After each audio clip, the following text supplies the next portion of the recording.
Peace of mind is important when life happens. Doctor's Hospital, always there for you. Call 949-6066. But I do have some questions. There are more questions than answers. Cayman Islands' foremost listeners' participation program. Talk today. What's on your mind, Cayman? If you're ready to talk, we are ready to listen. Discussing current events and local news, community spotlights, hot topics, listener stories, cultural and historical discussions, environmental issues, fun and lighthearted topics, guest interviews. Cayman, basically anything you want to talk about, we are ready to listen.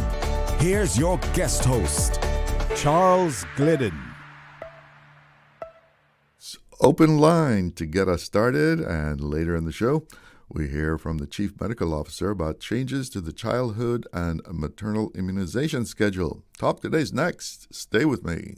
Talk Today is reminding you to avoid any statements or comments which are abusive, derogatory, malicious, or defamatory. Do not use indecent language or make any statement that is false or misleading. Call 1-800-534-8255, 949-6990, 949-8037, or WhatsApp us on 925-3261. And now, back to Talk Today. Good afternoon, and welcome to Talk Today. I'm Charles Glidden. Good to have you tuned in. I'm all alone here on a Monday afternoon. What's on your mind? Are you all refreshed from the weekend? Hope you had a good one. Yeah, you're ready to face the world now, right? Oh boy, April is about over. 2026 is ripping away here. We're galloping along, right? And here's a public service announcement, especially for you folks in Cayman Brac. The government is introducing the Cayman Islands Identification Card, My EID, to the sister islands. Joining them tonight to learn how My EID works. You can ask questions and hear directly from the government team. The meeting is at the Aston Ruddy Center in Cayman Brac tonight, Monday the 27th of April, and it starts at 6 p.m. Light refreshments will be provided. Yes, I gotta get me that EID. It's kind of a one-stop ID card with, your vital information on it. You can, as a matter of fact, you can use it as your ID going inter-island flights and stuff like that. Because you always got to have an ID to get on a plane these days, right? No more just walking onto a plane because you have a ticket. Those days are long gone.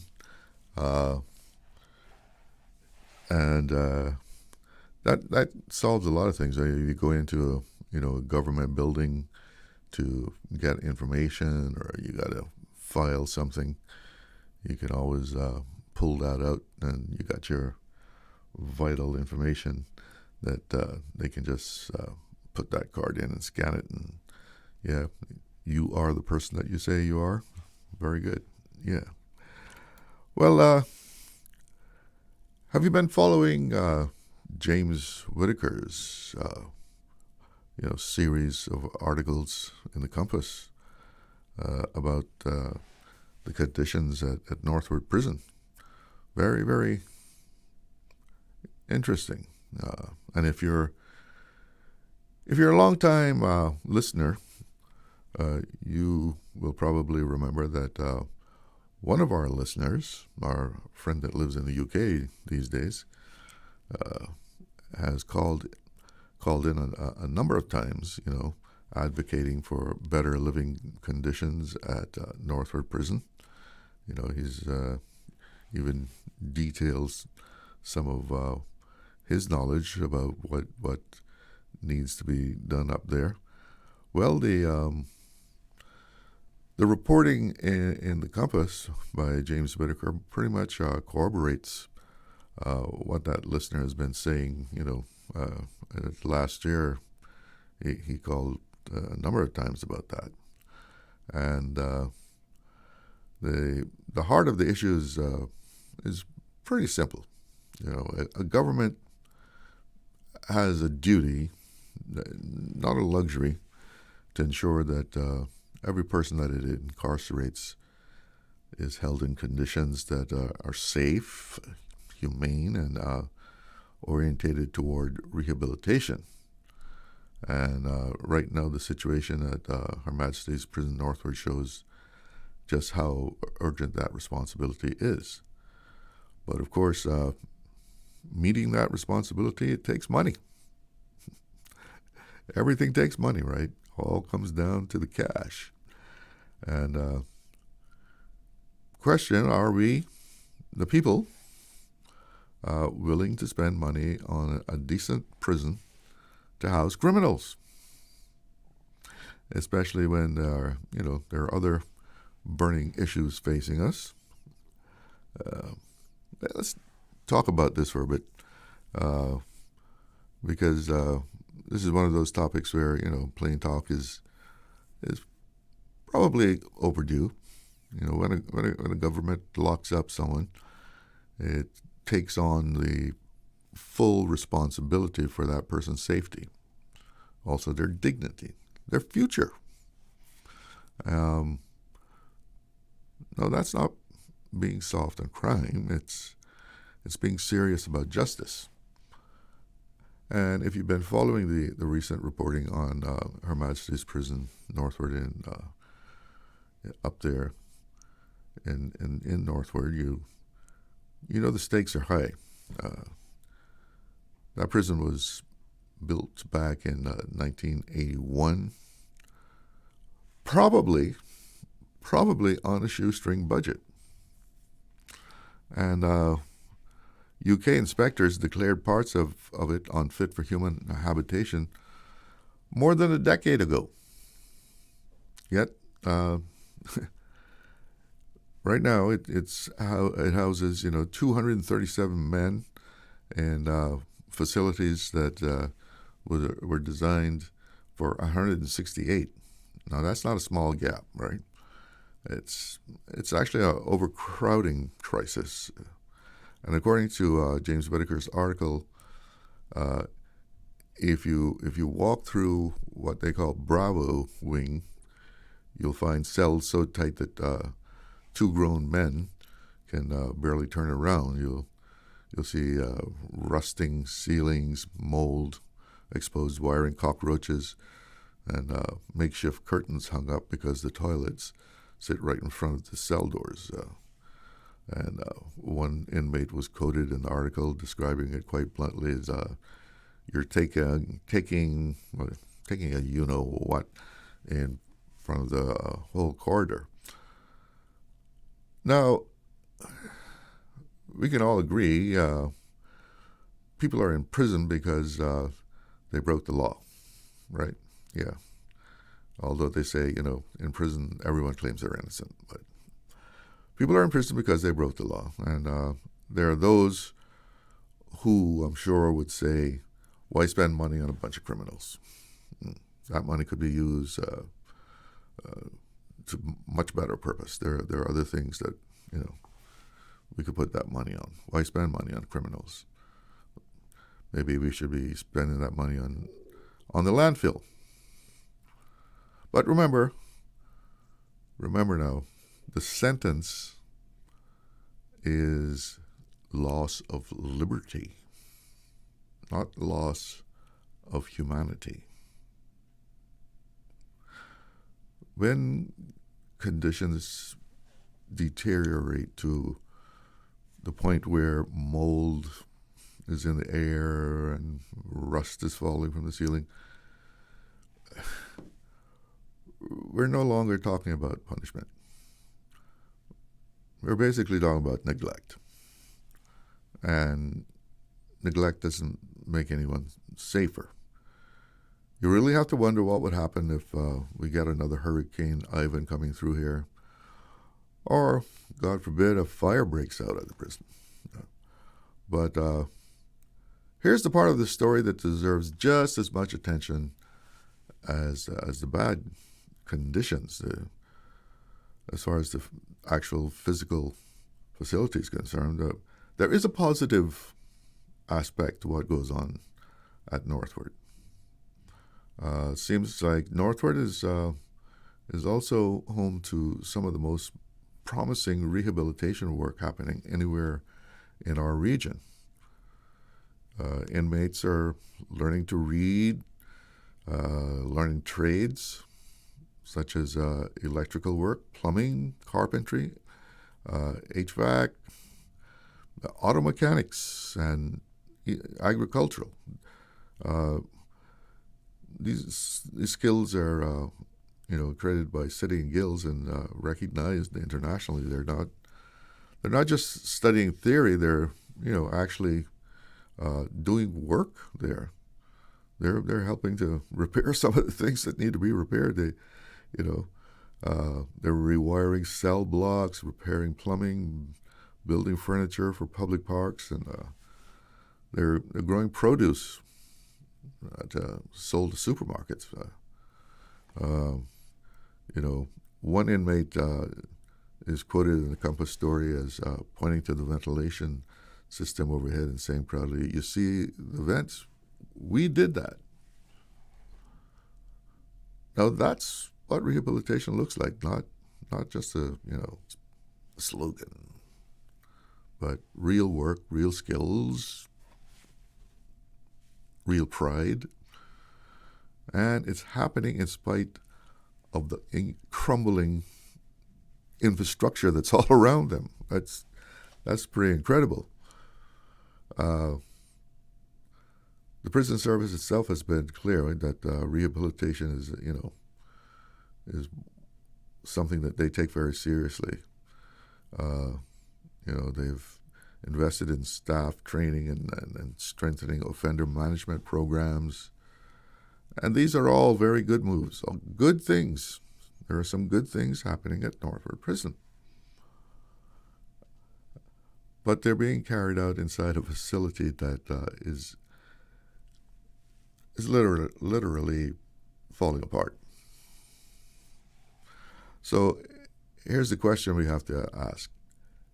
Can we expect people to rebuild their lives when the building around them is collapsing? And we want safer communities, and who doesn't?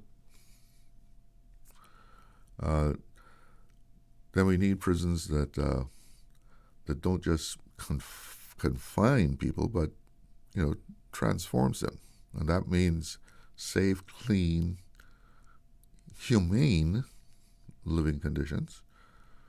It means having access to mental health support.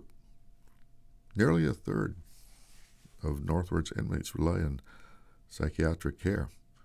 It means robust vocational and educational programs, which apparently they have a pretty good step up on.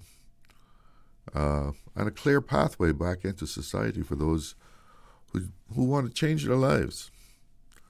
And Northward already has the seeds of that transformation. What it needs now is government's full commitment to rebuilding.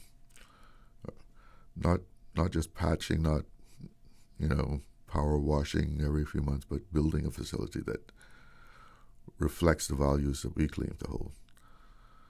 Because at the end of the day, the measure of a society isn't how it treats its best people, it's how it treats the people who've stumbled, fallen, and they are trying, sometimes for the first time, to stand up and be, productive, good people. And if we want them to stand upright when they return to communities, we can't keep them living in conditions that break them down. Now, that's not softness on crime. It's responsibility. and that's what we must live up to. And from James Whitaker's article in today's Compass, this government and the minister responsible for prisons, the Honorable Nicholas DaCosta, takes the improvement of Cayman's prison very, very seriously.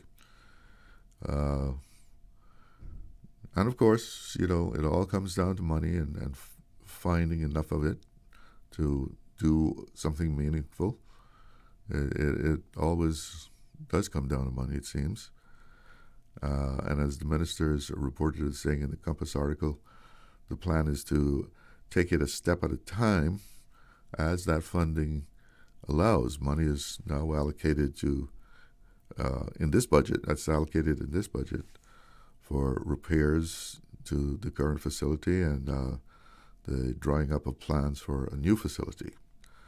So it's good to see a first step being taken to improve what is described as deplorable living conditions there at Northward. What are your thoughts? Give me a ring, and we can talk about that or something else that you've got on your mind. And we're going to take a break. We've got to catch up on the break, and we'll be right back. Callers, just hang in there for me. Accidents and illnesses can strike without warning. Ouch! When it comes to urgent care, every second counts. At Doctors Hospital, we have a dedicated team of experienced doctors and nursing staff available to you 24 hours a day, 7 days a week. Don't waste time in an overcrowded emergency room when you need urgent care. Whether it's a broken bone, a severe infection, or a sudden illness, trust in Doctors Hospital's unwavering dedication to providing the best immediate care. For complete urgent care when you need it the most, choose Doctors Hospital, located in Georgetown, 16 Middle Road. Wouldn't it have been grand if you had purchased land 30 years ago? It may not be 2020, but a perfect vision has never been more clear. Cayman Brac and Little Cayman, poised for growth with an eye on the future. Your land, your history, your future. Discover all that our sister islands have to offer. Looking for fresh, healthy food that's full of flavor? Then you've got to visit Kirk Market. Our dishes are made with fresh, high-quality ingredients. Enjoy vibrant mixed greens or satisfying pasta salads. Or try one of our delicious grill options like blackened chicken, spicy beef steak, or grilled salmon. Looking for something light and flavorful? We've got sushi rolls and poke bowls prepared daily. And don't forget to explore a hot bar or Billy Fresh salad at the salad bar. Stop by Kirk Market today for breakfast, lunch, or dinner and taste the difference. Eat well, live well with Kirk Market.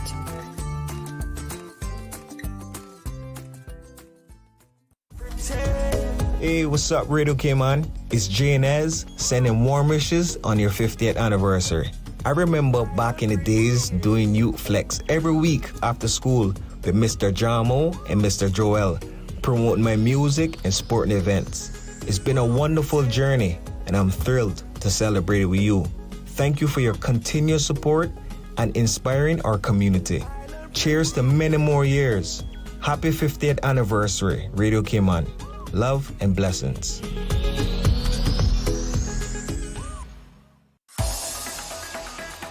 Radio Cayman's Talk Today.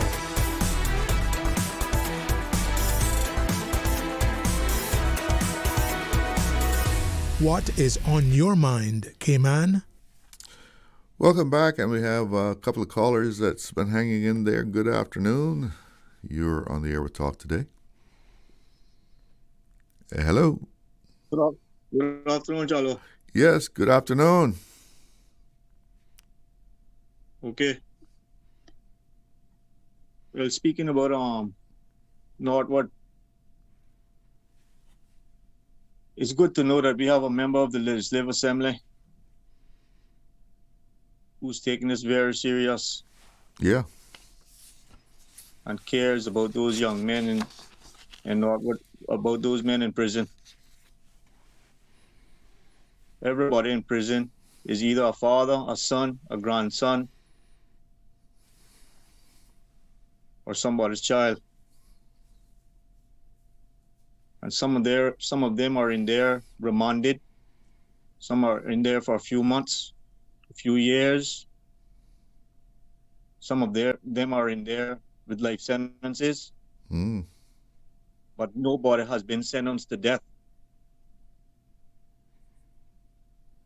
So the government needs to take it very serious when they're putting people in prison. Because when you're in prison, 75% of your life is gone. So being warned by this prison inspector for quite a while now, and no other governments have taken it serious like Mr. DaCosta is doing. I'm glad to know that he's doing this. Yeah, it's great to see this first step being taken. That they've actually got some money allocated to making I guess it'll be a dent in the problem, because it's from that story in the Compass, it's quite a extensive problem that they have up there as far as the facilities. Yes, and one of the worst things that could happen is having a serious earthquake. I was in Northwood in 2004, remanded, and I was in Delta Wing, Remand Center. That's 22 years ago. Yes, and we had an earthquake in Cayman. I'll never forget that night. I was sitting down on a 5-gallon bucket, leaning up against the cell, watching TV. And the iron bars started moving. And I thought Maximum was going to fall down, was going to crush at the bottom of Delta Wing. So a serious earthquake is one of the worst things that could possibly happen in that prison, because all the steel rods are rusting to pieces. All the cement is worn out. So a serious earthquake is one of the worst things that could happen in Northwood Prison, and an electrical fire. It's a shame to know that all these governments, all these people that we've voted for so long, have neglected the seriousness of having a new prison facility. That's the same thing they did with the Georgetown dump, That's why we're in the mess we're in now with that dump and can't do nothing about it. Well, the minister is quoted in the article. Did you read the article, by the way? Have you been following it? Concerning what? The prison. Concerning what? Well, what I was saying is that what the minister was saying, that one of the reasons that former governments have failed to really do anything to improve the conditions at the prison is that they went at it all in one big piece, in one go. They were going to try and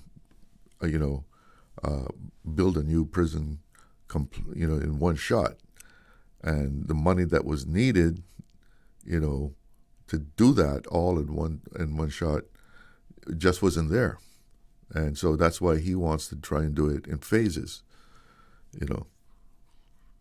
But I was wondering whether you had seen the article and how the article reflected from what you had experienced at your time there.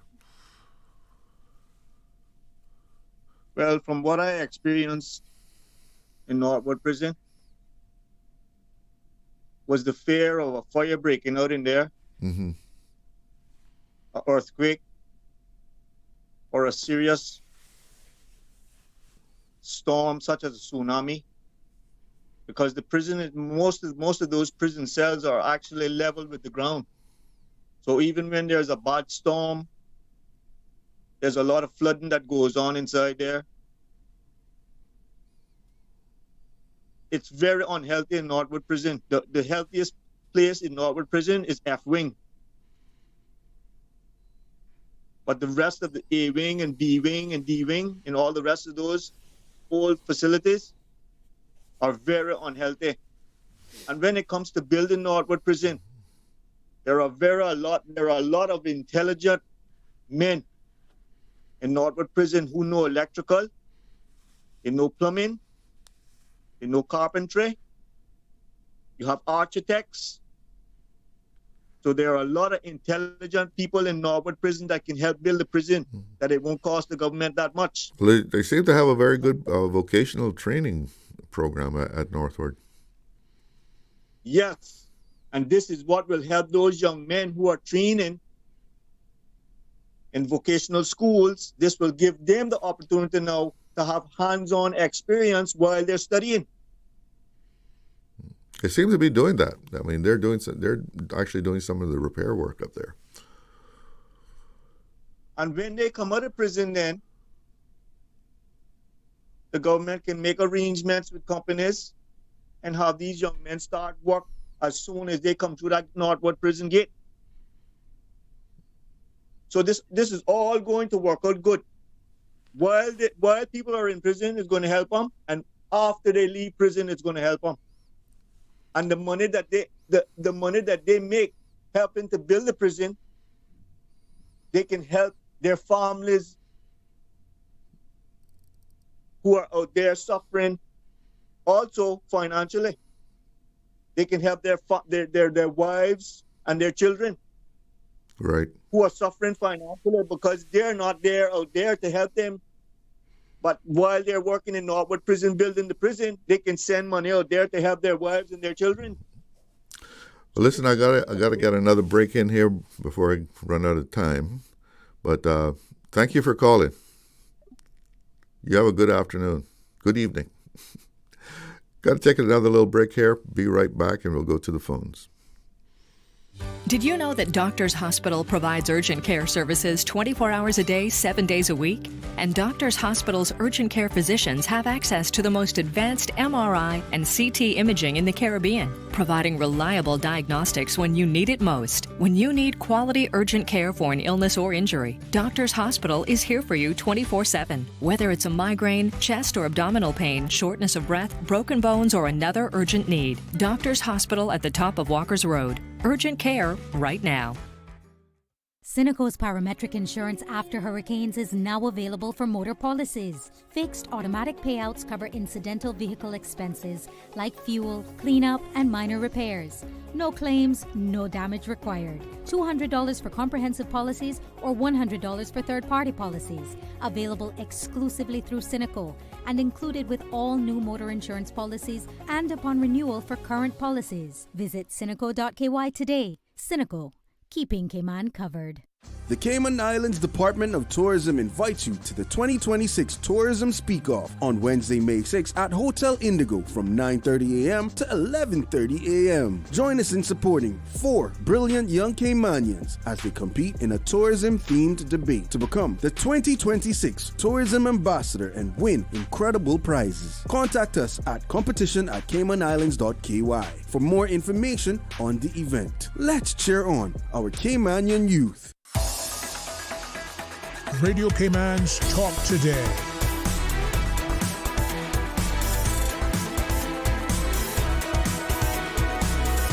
What is on your mind, Cayman? Welcome back. Let's go straight to the phones. We've got a couple of callers on there. Good afternoon. You're on the air. Good afternoon, Mr. Charles. Good afternoon. How are you doing today, sir? I'm fine, and you? Oh, I'm thankful, Had a most spiritual weekend. Yeah. And me and a couple guys were talking about God, and one of the guys, he was getting in the spirit and start speaking in tongues, boy, and all that, Mr. Charles. Yeah. Yeah. Did you have a translator? Man, I tell you, that was some heavy stuff. But I felt a powerful spirit, like, the spirit that I usually feel sometimes when certain people, preach or talk about God and stuff, and I felt that same feeling. I think it was like maybe what some people would call a Holy Spirit. But I have a poem too, Mr. Charlo. You have a poem? Well, you got it ready to go? Yes. Not too long, yes. right? I don't have much time. No, Give it to me real quick. line. Oh, okay. It's entitled, it's about where you are. It's about where you are, not where you were. The sick has been healed. Many have found a cure. The sinner have found God and no longer the same. God has restored many persons from guilt and shame. God has blessed the poor, now some are rich persons. Many have been richly blessed and are no longer common. The unemployed, with God's help, will find a good job. Many young persons may very well change and no longer rob. God is superior. He for sure can exalt the common man. Positively, God can strengthen enemies to shake hands. God can touch enemies and let them be at peace. He has the power to give men wisdom to let wars cease. In the future, men lacking knowledge will become wiser. They will and can, with knowledge, become better providers, providing in different ways as followers and leaders, giving strength to destitute, illiterate, and readers. Written by number one poet laureate on Radio K-Man, Greg Rapp. Thank you very much. All right, have a good one. Okay, you too, sir. Okay. And I think we have another caller on the line there. Good afternoon. You're on the air. Mr. Glidden, how are you, sir? I'm doing fine. How about you? Pretty good, you know. Charles, regarding the prison, right? Uh-huh. I take a little different view. Okay, let's hear it. Let's hear it. You know, that place is supposed to be a deterrence, right? Uh-huh. It's not supposed to be like you're going down to the Ritz-Carlton or the Hyatt or any of them places. Well, trust right? me, it isn't. It isn't like the Ritz. Well, it should not be, right? I mean, if you want better living conditions, don't go up there. It's simple as that. Don't find yourself in situations. I know things happen sometimes out of your control. Certain things can happen. But if you try hard enough and you have the willpower, you can avoid a lot of the things that happen in your life. Oh, yeah. A lot of people bring their problems on themselves, yeah. Exactly. And I'll name one simple one. Like driving your car right up behind the other person in front of you. What do you think will happen? Right? As if you follow a safe distance from that vehicle, chances are you're not going to get in any kind of accident. So a lot of things can be avoided, right? But if you don't want, like I said, if you don't want to go there, don't put yourself in those situations. Charles, another thing I would like to touch on, have you noticed the unfinished road right across from the Lion Center? I mean, and Medak gas station. Oh, by Medak? Yeah, have you noticed the unfinished road that they were working on there? Is that in that area? Behind Medak? No, right on the main road to your left. Oh, the left-hand lane. On the you mean on the church side? Yes, by the church. Have you noticed? I don't know if you did, but I'm going to ask you anyway. Have you noticed how high they got the drain concrete above the main road where it's supposed to finish? Have you noticed that? I haven't noticed that. No, most time as I'm approaching that area, I'm trying to drive safely. Yeah, and stay a distance from that person in front of you, right? Yeah, Because as you approach that intersection now, you got to, focus. Oh, God. Oh, you got to be 100% alert. But what about the drain? What about the drain? Do me a favor. Do me a favor, please. Next time you're driving by there, I need you to just glance over. You'll probably be coming from town. If you glance over to the right and see how high that drain concrete is that they pour there with the drains in it. Now, the height of that is supposed to be the top part of the pavement where it's got all finish, right? And for them to slot that road in that little area to carry it up so the water can run off, you can have a pool right along that whole side because the drain is built up too high, where it should be level with the top of the drains. It's not going to happen. I bet you when they do the pavement there, that cement is going to be 2 to 3 inches above the finished drain. And what is going to happen there? You're going to get a pool of water settling there all the time when it's raining. I'm sure a lot of people have noticed it, and it comes to their attention. But how do you fix something like that? Well, I mean, I don't know what the master plan is. I don't know what what's supposed to be like when it's finished. But I mean, from what you're describing, it sounds pretty logical that if you're going to have a drain, it has to be below where the water is, so that water runs into it. Exactly. I mean, I've seen other areas where the drain is up 2 inches above the road, right? And I didn't say anything about it. But, looking at this, I don't know who are designing these roads, Charles, but, I mean, they need to get somebody, stop building roads and get someone that if they're going to build a road, get someone that knows what they're doing, because these people don't have a clue. Well, what they're NRA doing. has some well-qualified guys up there, and gals maybe Well, too. you're talking about 10, 15 years ago? No. I mean... You mean recently?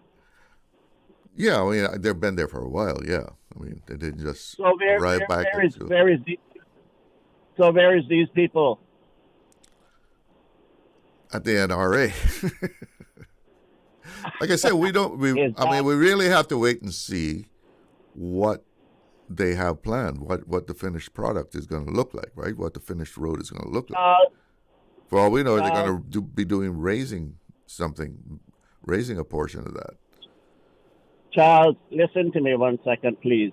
I've been in construction from God knows how long. Not anymore, right? Mm-hmm. And I'm semi-retired. But if you got me to come in and do a job for you, right, I knew exactly what the end result of that was going to look like at the end of the day when it's finished. Well, maybe they know. If you don't have... Huh? I mean, maybe they know what is going to finish, what the finish will be. But let's not. I'm past one. It's past 1 o'clock. I got to go to the newsroom. All right, Charles. Take care. All right. Have a good afternoon. Okay. Yes, it is news time. Let's see what's in the headlines. I'm April Cummings with your headlines. The Cayman Islands launches an updated childhood and maternal immunization schedule today, expanding protection from pregnancy through adolescence. The new program comes after a comprehensive review of international scientific evidence and global best practice. In international headlines, fast-moving storms have pummeled parts of the U.S. Midwest with hail, strong winds, and heavy rain, flooding streets and stranding commuters who needed rescuing today. More than 64 million across the region are at risk of severe storms this afternoon and evening, with the St. Louis area at a moderate risk for multiple long-track tornadoes and large hail. In Kansas City, Missouri, the local fire department responded to 11 water rescues from vehicles starting shortly before 6 a.m. this morning. Virginia Supreme Court judges are questioning whether the state's legislature complied with constitutional requirements when it sent a congressional redistricting plan to voters. The Republican challenge to the redistricting plan, which could net Democrats 4 additional seats and won narrow voter approval last week, contends the General Assembly violated procedural rules. If the court agrees that lawmakers broke the rules, it could invalidate the amendment and render last week's statewide vote meaningless. Those are your headlines. I'm April Cummings. More news available at www.radiocayman.gov.ky. Check out our social media pages: Facebook, YouTube, X, formerly Twitter, Radio Cayman Headline News.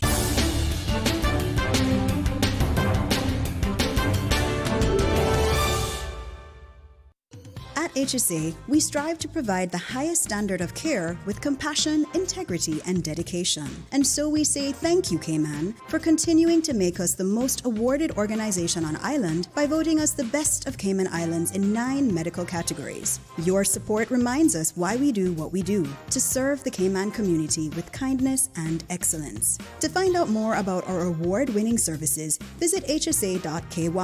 At HSA, we are committed to caring for you. Looking for fresh, healthy food that's full of flavor? Then you've got to visit Kirk Market. Our dishes are made with fresh, high-quality ingredients. Enjoy vibrant mixed greens or satisfying pasta salads. Or try one of our delicious grill options like blackened chicken, spicy beef steak, or grilled salmon. Looking for something light and flavorful? We've got sushi rolls and poke bowls prepared daily. And don't forget to explore a hot bar or Billy Fresh salad at the salad bar. Stop by Kirk Market today for breakfast, lunch, or dinner and taste the difference. Eat well, live well with Kirk Market.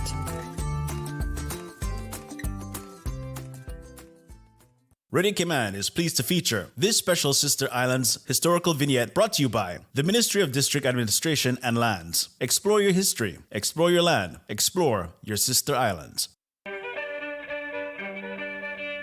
Historically, Caymanians have always had a strong connection to the sea, as it provided career opportunities, food supply, means of travel, and communication with the rest of the world.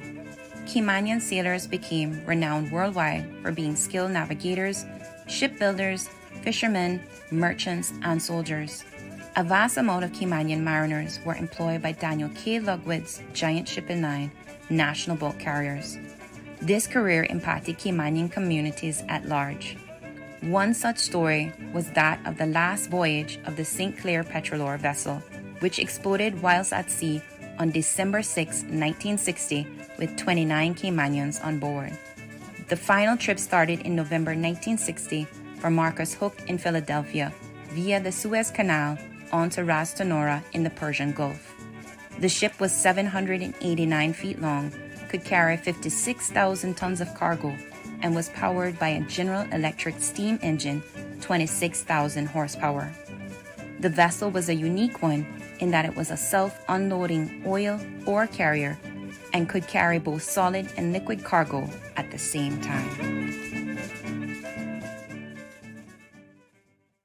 Radio Cayman is pleased to feature this special Sister Islands historical vignette brought to you by the Ministry of District Administration and Lands. Explore your history, explore your land, explore your Sister Islands. Radio Cayman's Talk Today.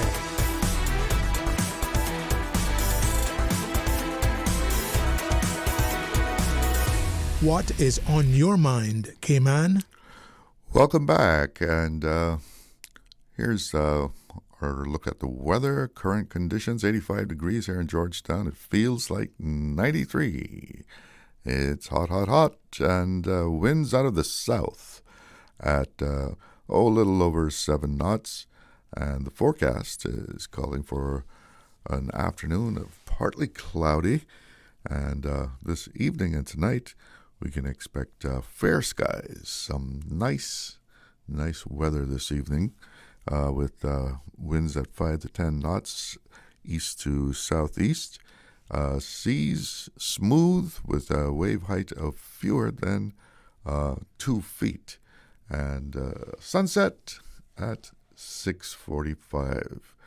And taking a look at The radar, hey, looks all clear to me. Yeah, a few little spots of rain out there at sea, but nothing to be concerned about from the looks of it. A few more little patches of showers around the sister islands, but nothing to be serious about. And so with fair skies expected this evening and into the night, that should be nice and pleasant. And if you're living in Cayman Brac, this news is for you. The government is introducing the Cayman Islands Identification Card, My EID, to the sister islands. Join them tonight to learn how My EID works, ask questions, and hear directly from the government team. The meeting is held at the Aston Ruddy Center tonight, Monday, 27th of April at 6 p.m. So make sure and get to the Aston Ruddy Center by 6 o'clock this evening to hear all about the EID. You can carry around a lot of information right there in your wallet. And they will be having light refreshments after you've asked all your questions, gotten all your information there.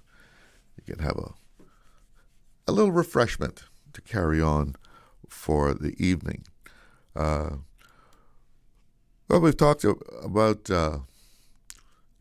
the conditions at Northward Prison that the Compass has been reporting on.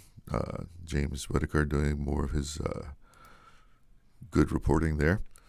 And that is a situation that, something needs to be done about. And what else? We've talked about road building. And are they doing it right? Well, let's hope so. But, I guess when you see construction going on like that, building of roads, sometimes you don't know, what else is to come and what the final product is going to be when all the asphalt is poured and, the final look of things. So let's hope they know what they're doing. I have confidence. What do you say?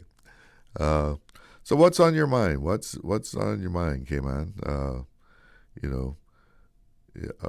things good with you? You feeling good about your future? I don't know about our cost of living. That's always something that people is concerned about. And with what's happening with oil, the Strait of Hormuz still blockaded. Doesn't look like we're going to be getting any break as far as the price of oil is concerned. And that is already on people's mind because CUC has warned us, that we can look forward to increased electricity bills come June, because that's when they will start receiving the oil that they ordered, and they know that it's what they're going to be paying for that oil, or already have paid for that oil, is more than they usually do. Let's take a call. Good afternoon. You're on the air. Hey, good afternoon. I was just scanning an article regarding the bill that Chris Saunders from West Bay West is proposing. Yeah. That would bypass some of the environmental checks and balances in the process of planning. And I just would like to invite some of your listeners to discuss that and view their opinions on it.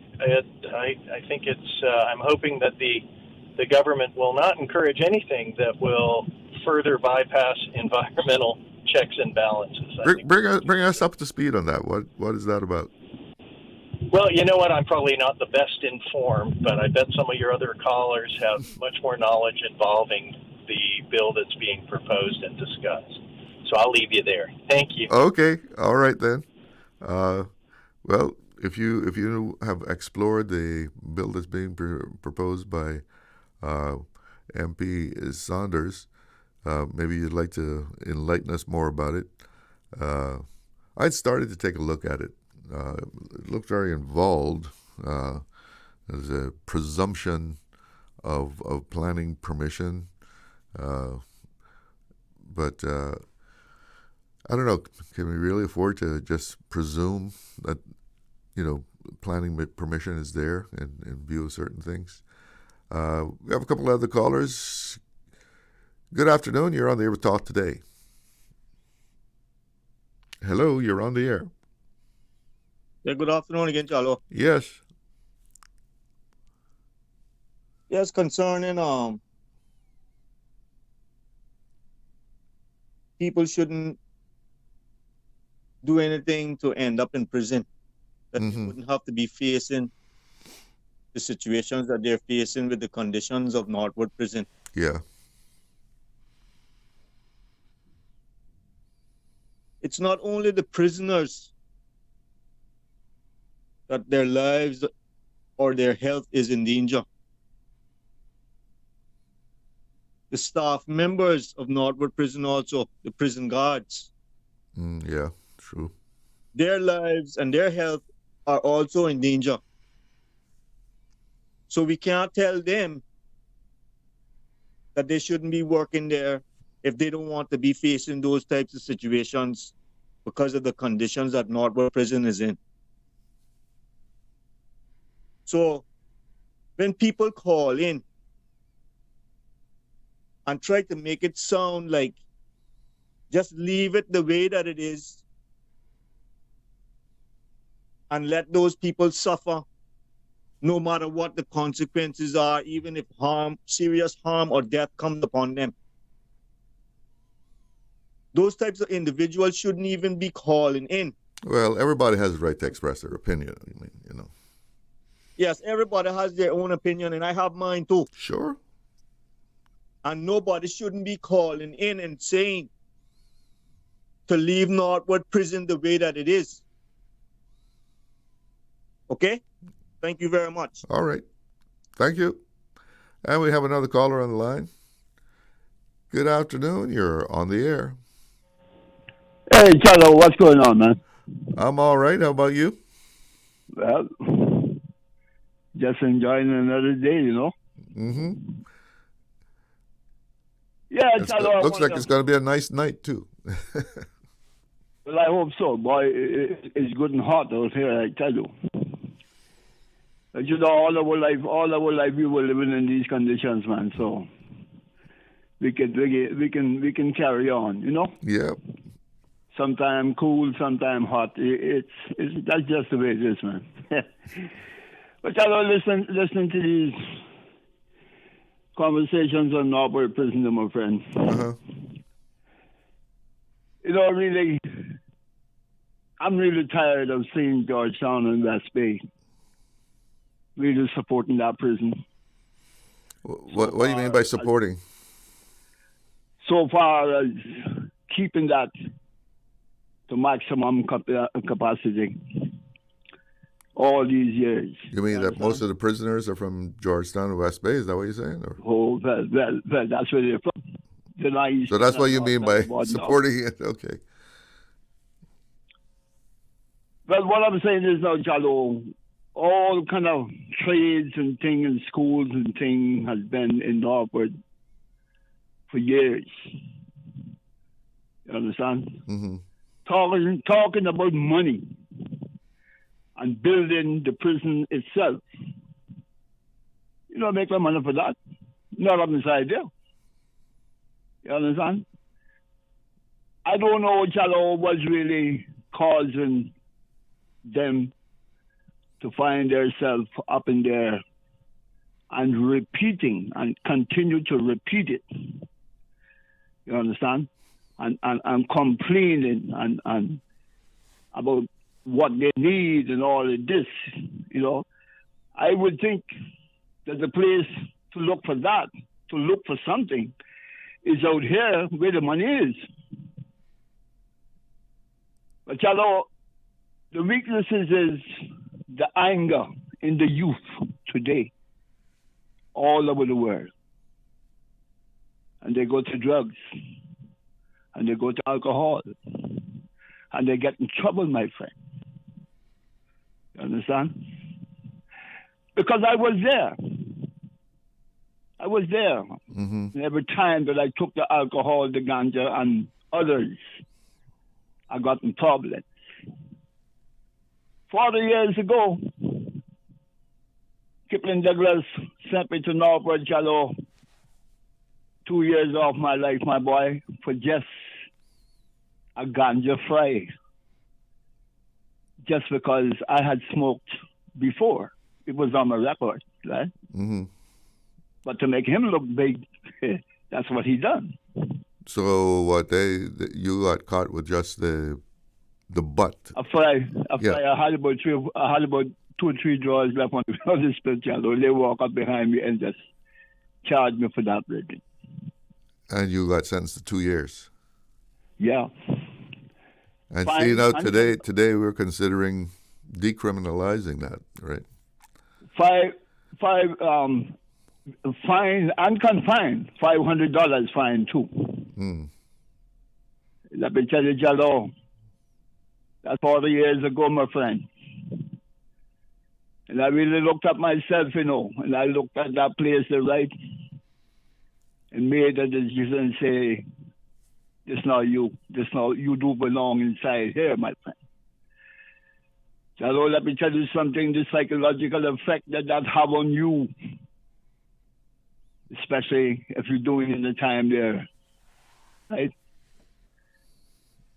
It's not worth it, man. I mean, anyhow you could help yourself when you get angry. Anger management, anyhow you could help yourself when you get angry rather than going to have a beer or a smoke a herb and you knowing that you can't handle it. It's better that you try that rather than to get yourself in trouble and go back up there. That ain't no place to make money. The place to make money is out here. Yeah, well, I don't think they're looking to make money in prison, right? I mean, that's not why they end up there.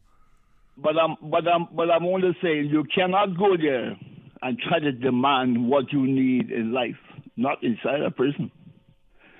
You know, and Jallo, there's no hopes in that you go there and you train for things, right, that you will come back or you can get a job in Jallo. But I mean, don't you think that there have been people who have benefited from the vocational training that they received in prison? You may come back out here and have turned their life around? Well, I don't know. All I know, I never went back there. Yeah. It's 40 years ago, I seen one of my ex-officers up there last Friday. And we had a good talk. Good officer, down to earth, bona fide officer, man. And I reminded him of my time there and what I done. I worked every day, 5 days a week, just like I do out here, right? Or I used to do out here. You understand? Mm-hmm. Yes, and he was full of praise for me, man. So, boy, I'm so glad that you never came back there and you really changed that part of your life. So he was talking about my weight. I said, well, my friend, I don't know how much longer I have here, but it's one thing I know. I got to put my money where I can see it now. I go eat food. You understand? One of the few pleasures that you have left in life, right? Tasting some good food. Yes, I go eat food, baby. So, that's just it. But, Charlo, let me tell you something, man. And for man, boy, go in there, that's not the place to be. Of course.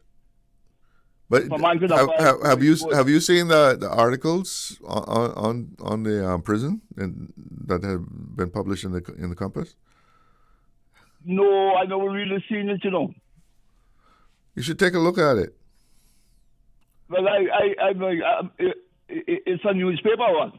Well, I think that what they print on Friday. I think they have a print version of this.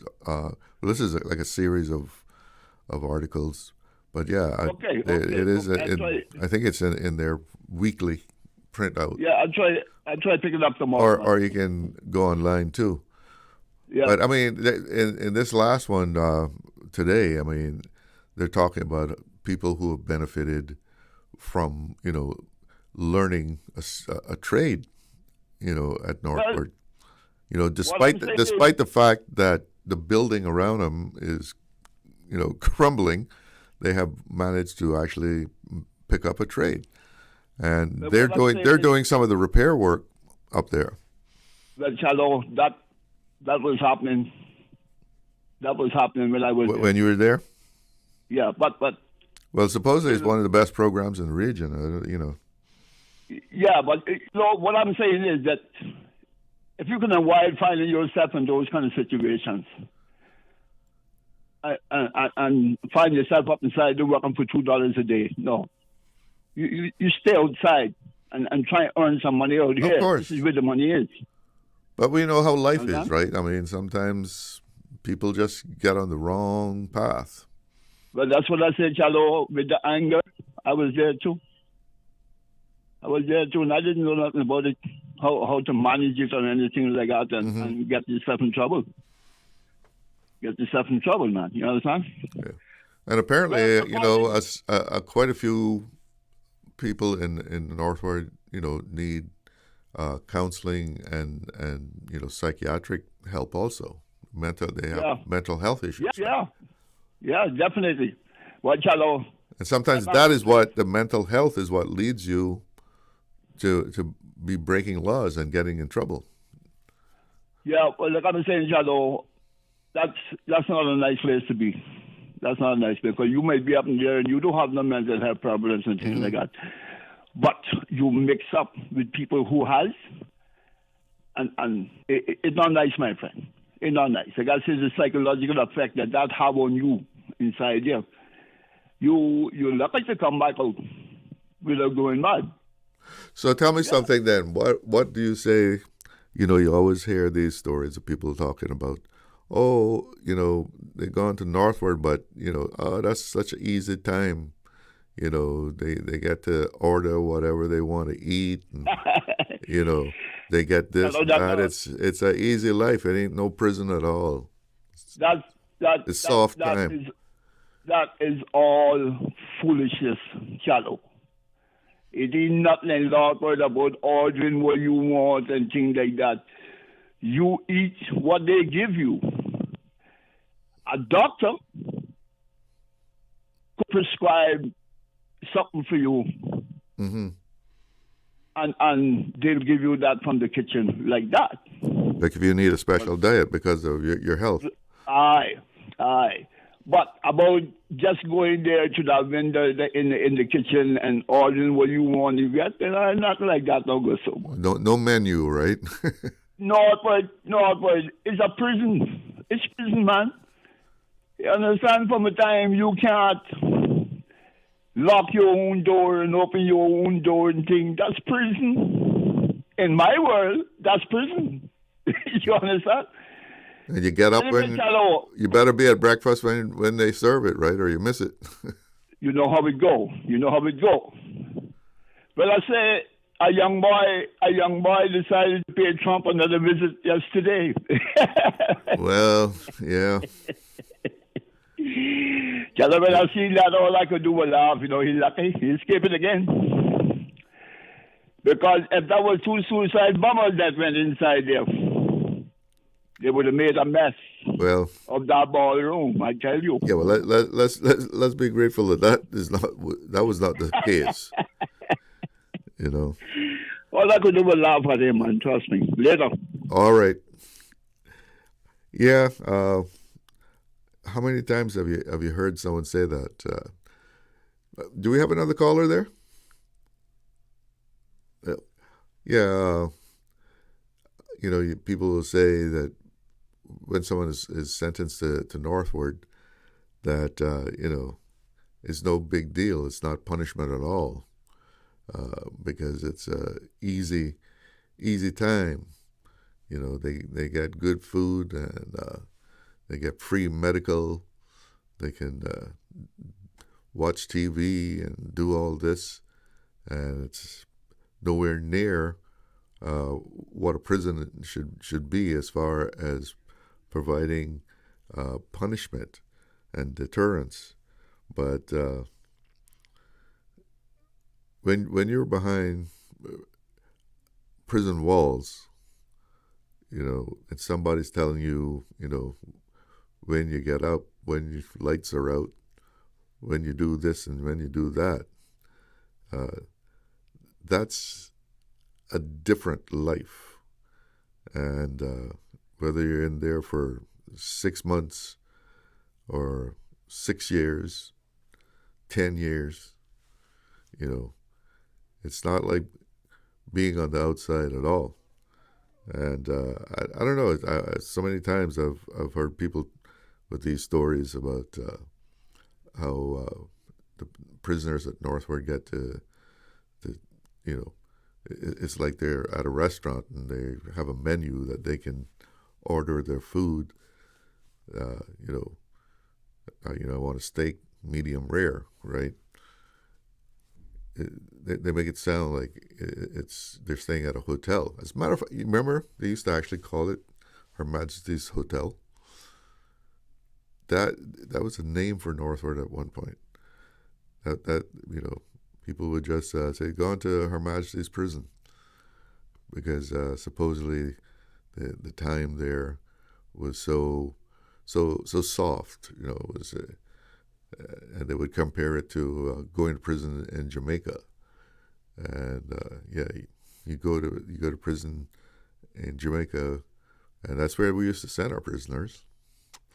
And I remember someone describing, guys who had gone to prison in Jamaica, and when they came back, they were broken men. That's how I heard them described. They were broken men. Their spirit was completely broken. But that's not what sentencing people to prison is supposed to be about. Supposedly, you punish someone by taking their liberty away, and when they serve their time, hopefully, as our last caller just said, they have made a decision that I'm not going to go back in here again. And they try to turn their life around. Well, it's coming up. It is 1:30. We need to take a break.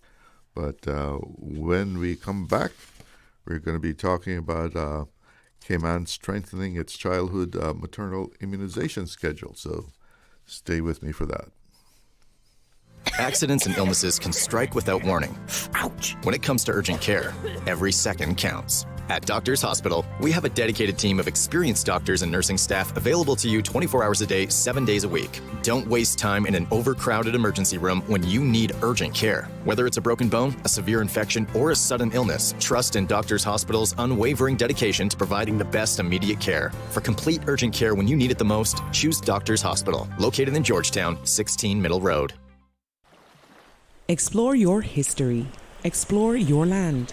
Explore your sister islands, the ultimate staycation experience. Your culture, your freedom, the land that time forgot isn't gone. It's your sister islands. Discover all that our sister islands have to offer.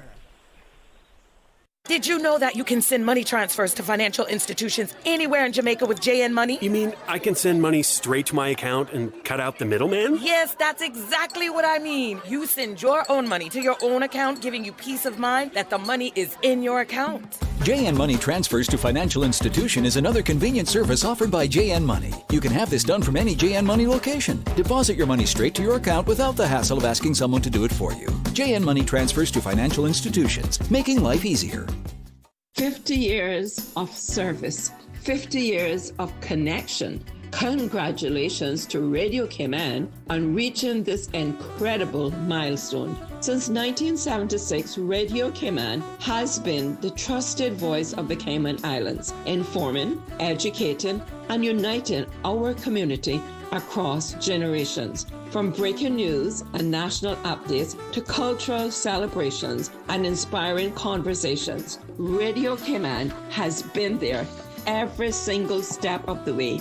To the dedicated team behind the microphone and everyone who has contributed to this proud legacy, thank you, thank you, thank you for your unwavering service and commitment to excellence. And to our listeners who have made Radio Cayman the heartbeat of our islands for a half a century, we celebrate this movement with you.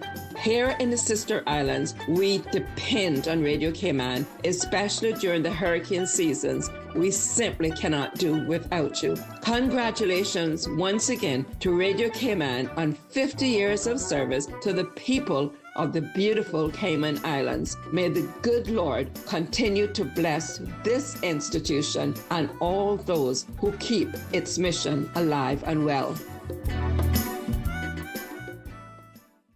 Now you can listen to Radio Cayman everywhere. Everywhere. Can you hear me now? Everywhere. Everywhere. Yes, right from your Android or iPhone. Download the Radio Cayman app now on your Android or iOS phone. The Radio Cayman app is where you can listen to Radio Cayman everywhere you go. Everywhere we go, we go. Everywhere we go, we go. Find it in the Google Store, the Apple Store, or use the link at www.radiocayman.gov.ky. Yes, now you can listen to Radio Cayman everywhere. The best foundation you can wear is glowing, healthy skin. The offices of dermatologist Dr. Wayne Porter specialize in enhancing your skin's well-being. Whether you're seeking advanced skin care, including any skin cancers, Botox, filler, cosmetic skin enhancements, or simply looking to reduce wrinkles, Dr. Porter offers a full-service dermatology and dermatological surgery practice. For more information, email drportercayman@gmail.com or call 946-9020. That is 946-9020.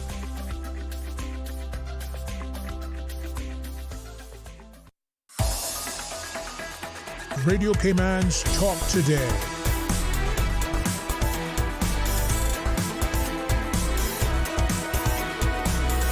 What is on your mind, Cayman? Welcome back.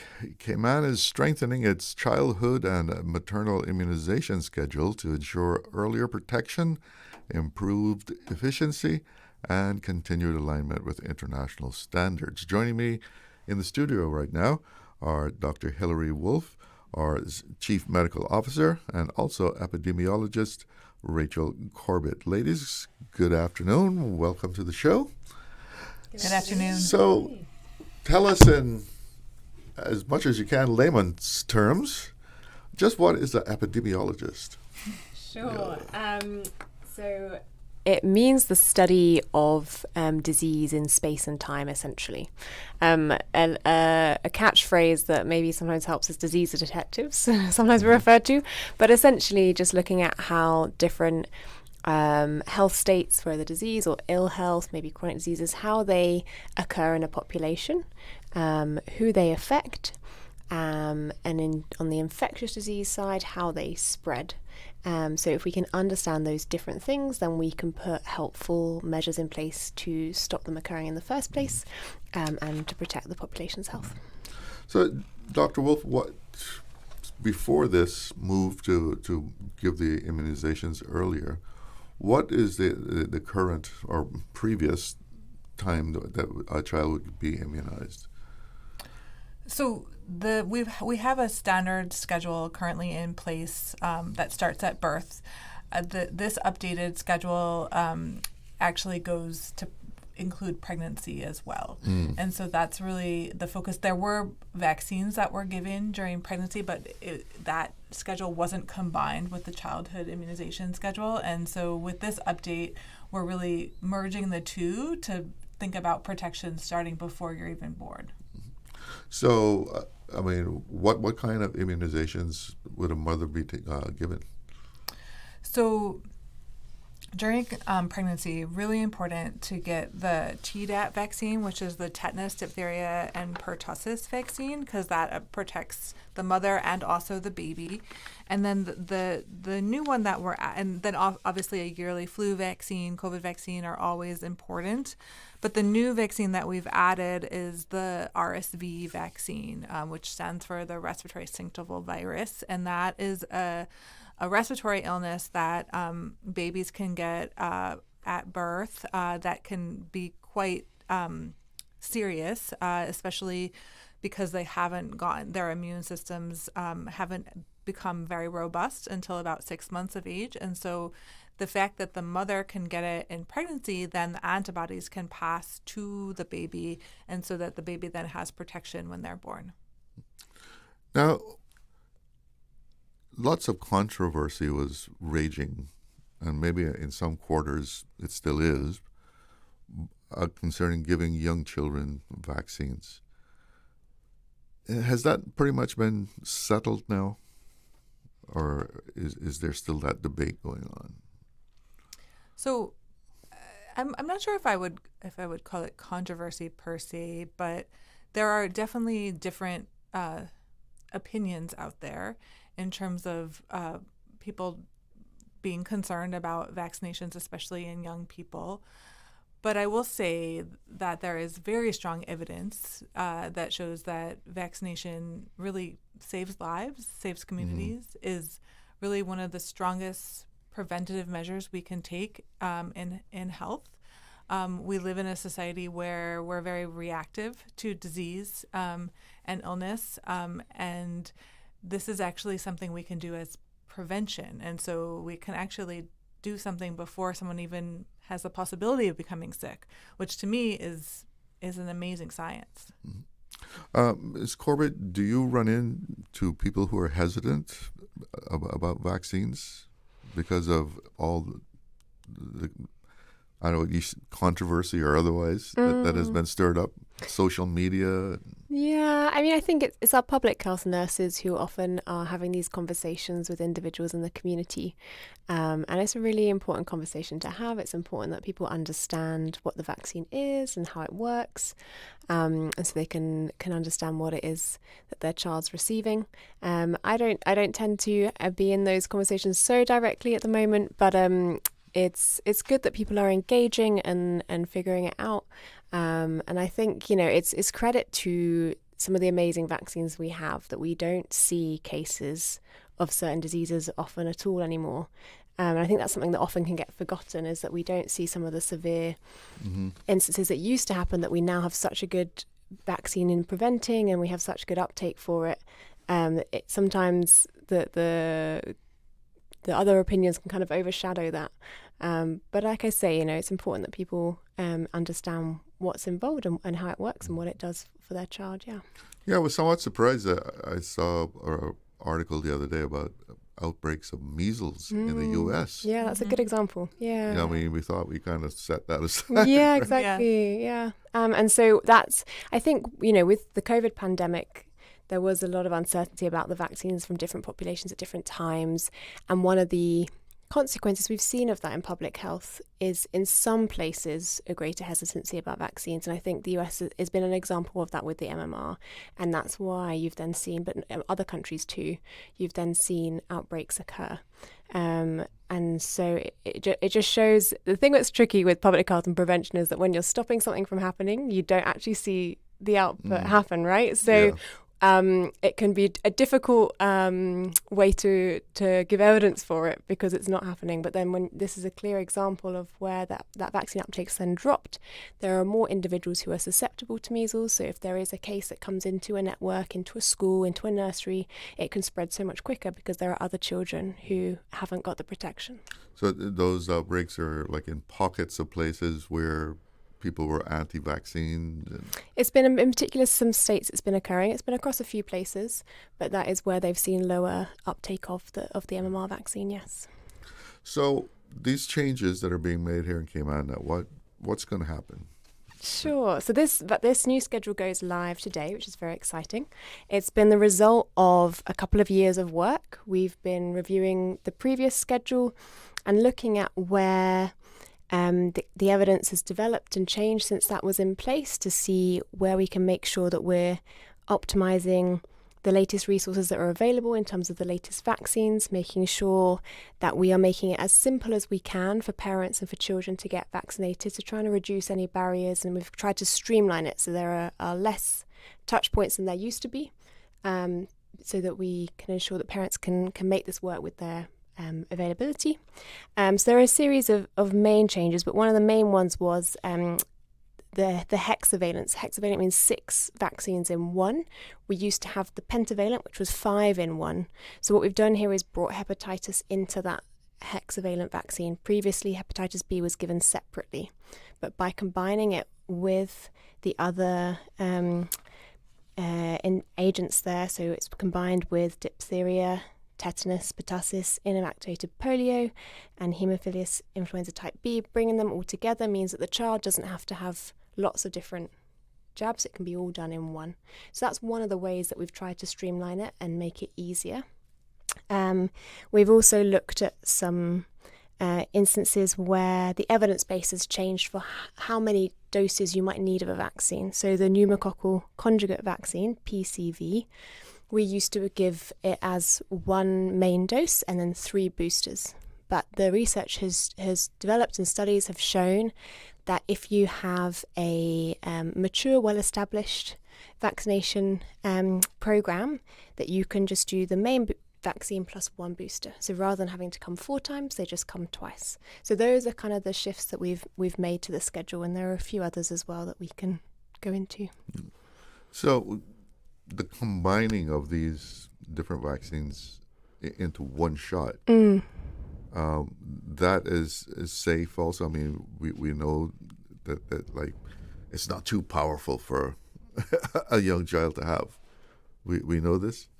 Yeah, so this has been widely used in other developed countries. So previously it was a pentavalent, as Ms. Corbett mentioned, so that's 5 vaccines, and now we're just adding an additional 1. This is being used in the UK as well. And it's tested very rigorously to make sure that all safety measures are in place and studied, and it's been quite effective. We're going to have to take a little break here, but stay with us. We'll be right back.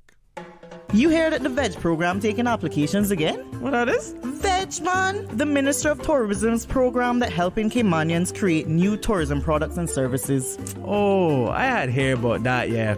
My friend was one of the successful applicants from the last round. I might apply for that still. Nothing wrong, child. After you got great ideas for things tourists would love to buy, try so check out the website rcayman.ky/VEDGP for more information and apply. I'm going to do that right now.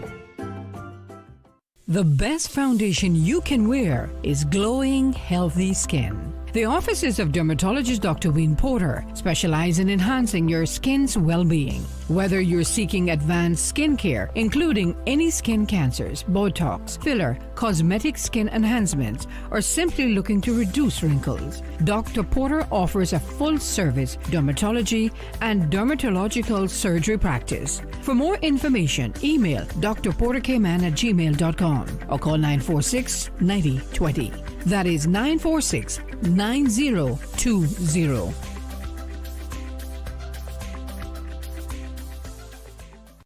The 6:15 Weather Report, Monday through Friday, is proudly sponsored by CG Britcay. Insurance, health, pensions, life, where people come first. Radio Cayman's Talk Today.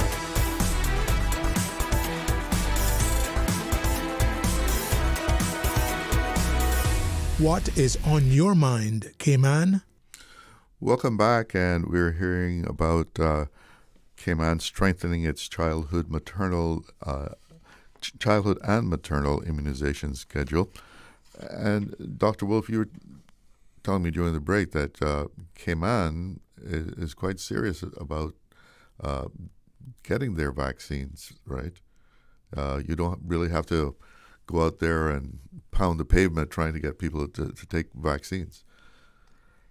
I think we've done quite well with, especially the childhood vaccinations.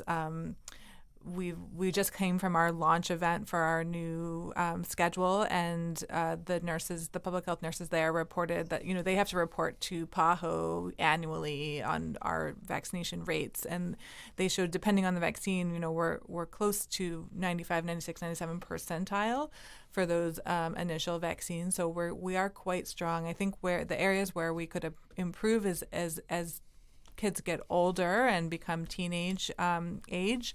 That's when people don't go to the doctor as often. You're mostly in school and doing your thing, and trying to make sure that those kids get their booster shots and their vaccines before they go off to college is quite important. Mm. So when should they be getting that? So great question.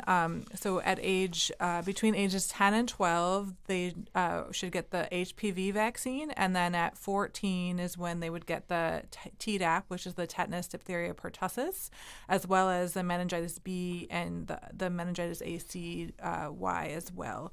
And then they would get a booster for the MenC at 17. And I see on here, what is RSV?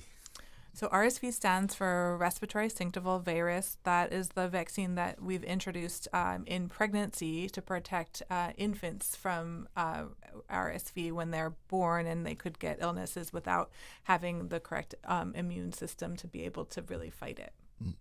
So, I mean, these vaccines, it passes the placenta, and the child will also get the vaccine?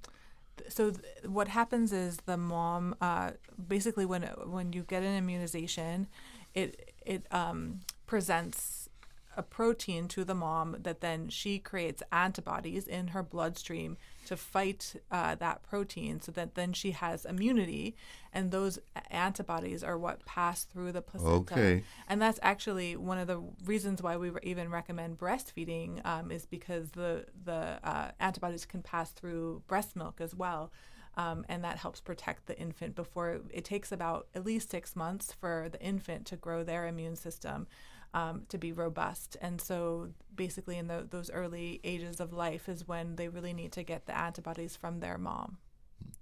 So educating Cayman's public seems like not that difficult a chore from what we're hearing. I mean, people are already pretty much almost 100% taking vaccines, right? Yeah, I think, our public health team has been very active in this space for a long time. So they've been really engaging with the community and looking to make sure that that children receive the vaccines when they need to, and following up where that's not happening. So I think it's been a great collaborative effort. And as you say, fortunately, we do see a really good uptake here, which we're really grateful for. And it really helps to ensure that we don't have outbreaks occurring of these different infections. So tell us a little bit about the education program that you do have to inform people. Sure, we have this schedule is something that all our pediatricians on the island will be speaking to mothers when children are born. So this is both our public and our private pediatricians will explain to the mothers kind of the process, and as they go through their follow-up appointments, they'll be scheduled alongside having these vaccinations to try and combine both of those things at the same time. So they're checking up on how baby's doing, checking up on their weight and their developmental, but they're also making sure that they get the right vaccinations they need. So that kind of goes hand in hand, which really helps up until a certain age. And then that kind of passes to when the child's then in school. So those kind of developmental follow-ups will go through to around 18 months, and then the next point on our vaccination schedule is at 4 years. So this is when the child has entered into primary school, and our school health nurses do a really important health screen at that stage with all children entering into primary school.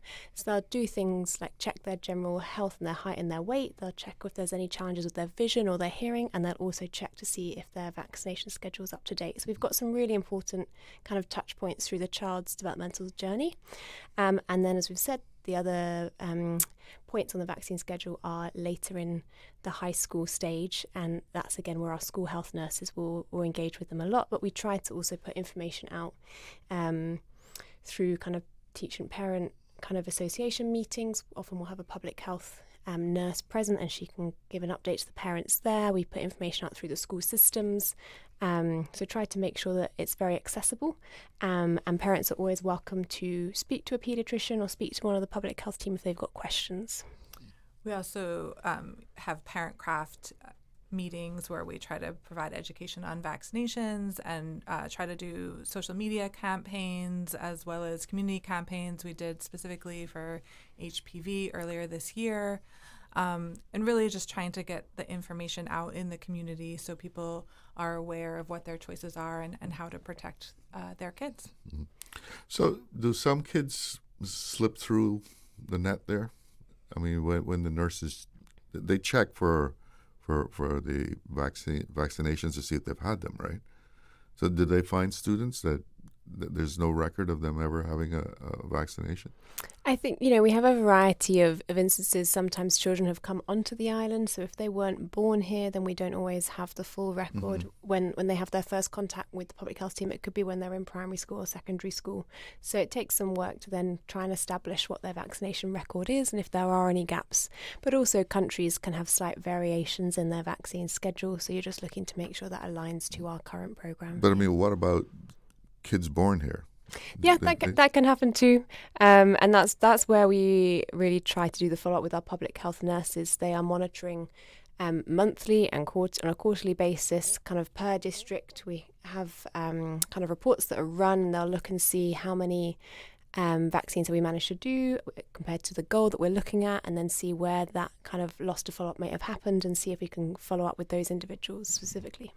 Is that a requirement to get into school? To be admitted into public school?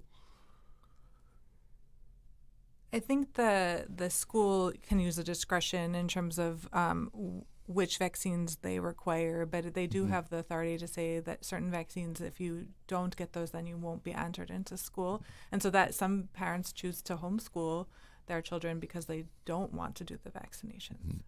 So there really isn't a mandatory vaccination program, is there? Currently in Cayman, there's not a mandatory vaccination program. So, and from what you're saying, we really don't need to pressure people to do that. I think we just want to come back to the importance of vaccination and how the community is well educated and informed and are doing the right things for their families and their children, and so that really is where the focus should be. Yeah. So what do you say to parents about the importance of, making sure they get boosters and such? So depending on the vaccine, depending on the disease, antibodies can wane over time. So, you have once you are given a shot, as I said, you develop an antibody response and then those circulate in the blood. But as time goes by, depending on the vaccine, you may not have as much antibody in your blood anymore. And so that's why it's so important to get the booster shot at the specified schedule as recommended by your pediatrician. So as far as, just a few years ago, of course, COVID was the big thing, right? And my wife and I were just talking the other night how that's like gone. It's people don't even talk about it anymore.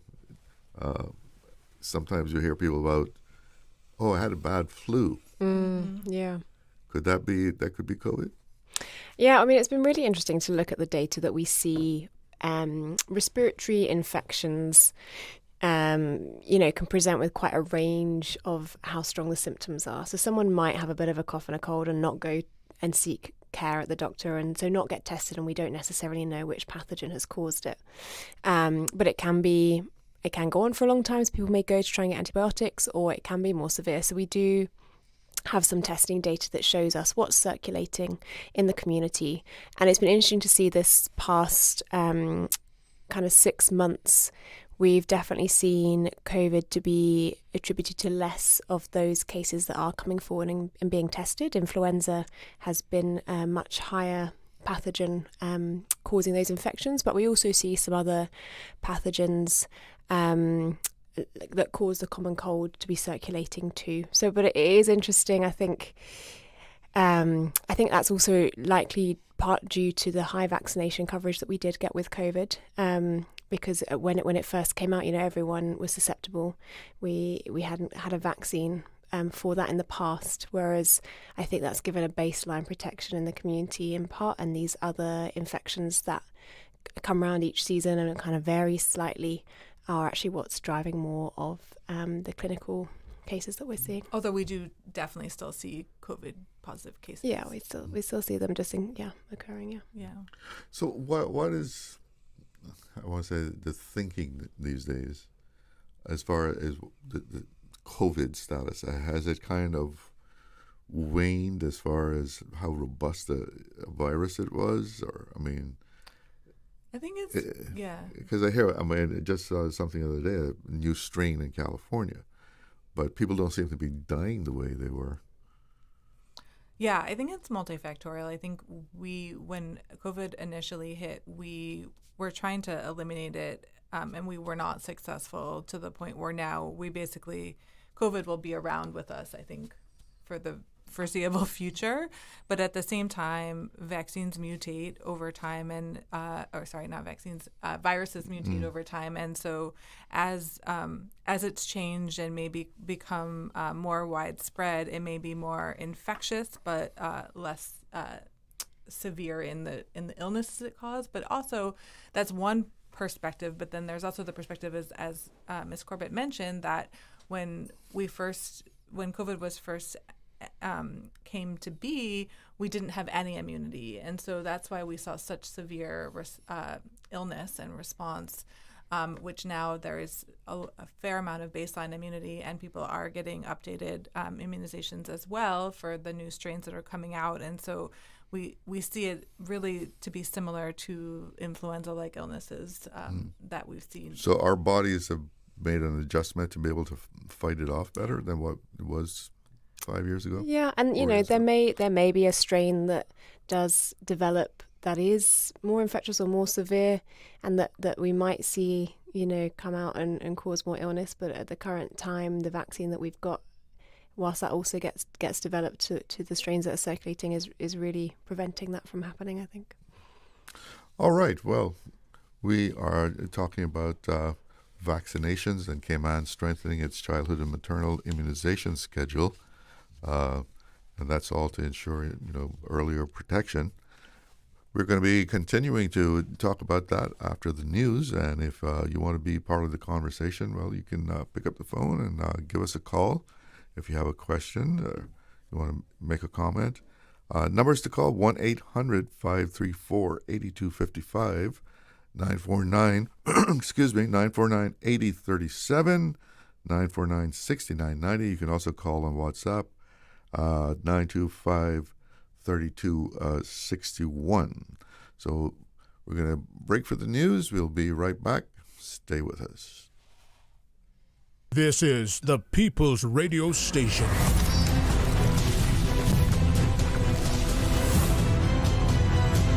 Radio Cayman in the Cayman Islands. From Radio Cayman's newsroom, this is Headlines. The Headline News is brought to you by Kirk Market. I'm April Cummings with your headlines. Health officials confirm a case of whooping cough at a local high school in Grand Cayman. Parents of possibly exposed students are receiving advisory letters, and public health is urging everyone to check that children's vaccines are up to date. Anyone with a persistent or worsening cough is advised to see a doctor and stay away from babies, pregnant women, and vulnerable people. In international headlines, in Washington, the man accused of trying to storm the White House Correspondents' Dinner while heavily armed is due in federal court today. Investigators say 31-year-old Cole Thomas Allen rushed a security checkpoint, triggering gunfire that forced President Trump off stage and sent guests diving for cover. An officer was hit in a bullet-resistant vest and is expected to recover. In Florida, a former University of South Florida student is being held without bond in the deaths of 2 doctoral students from Bangladesh. Prosecutors say 26-year-old Hisham Abu Garbieh asked an AI chatbot how to dispose of a body days before his roommate, Zamil Limon, and Limon's girlfriend, Nahida Bristi, disappeared. He now faces 2 counts of first-degree premeditated murder, with a hearing set for tomorrow. Those are your headlines. I'm April Cummings. www.radiocayman.gov.ky. Check out our social media pages: Facebook, YouTube, X, formerly Twitter, Radio Cayman Headline News.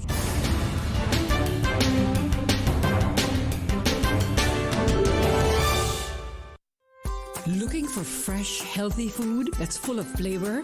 Then you've got to visit Kirk Market. Our dishes are made with fresh, high-quality ingredients. Enjoy vibrant mixed greens or satisfying pasta salads. Or try one of our delicious grill options like blackened chicken, spicy beef steak, or grilled salmon.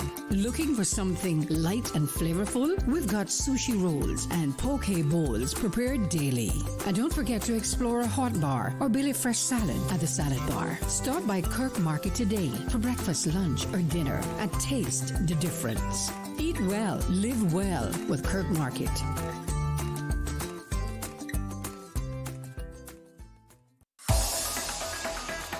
Radio Cayman's Talk Today.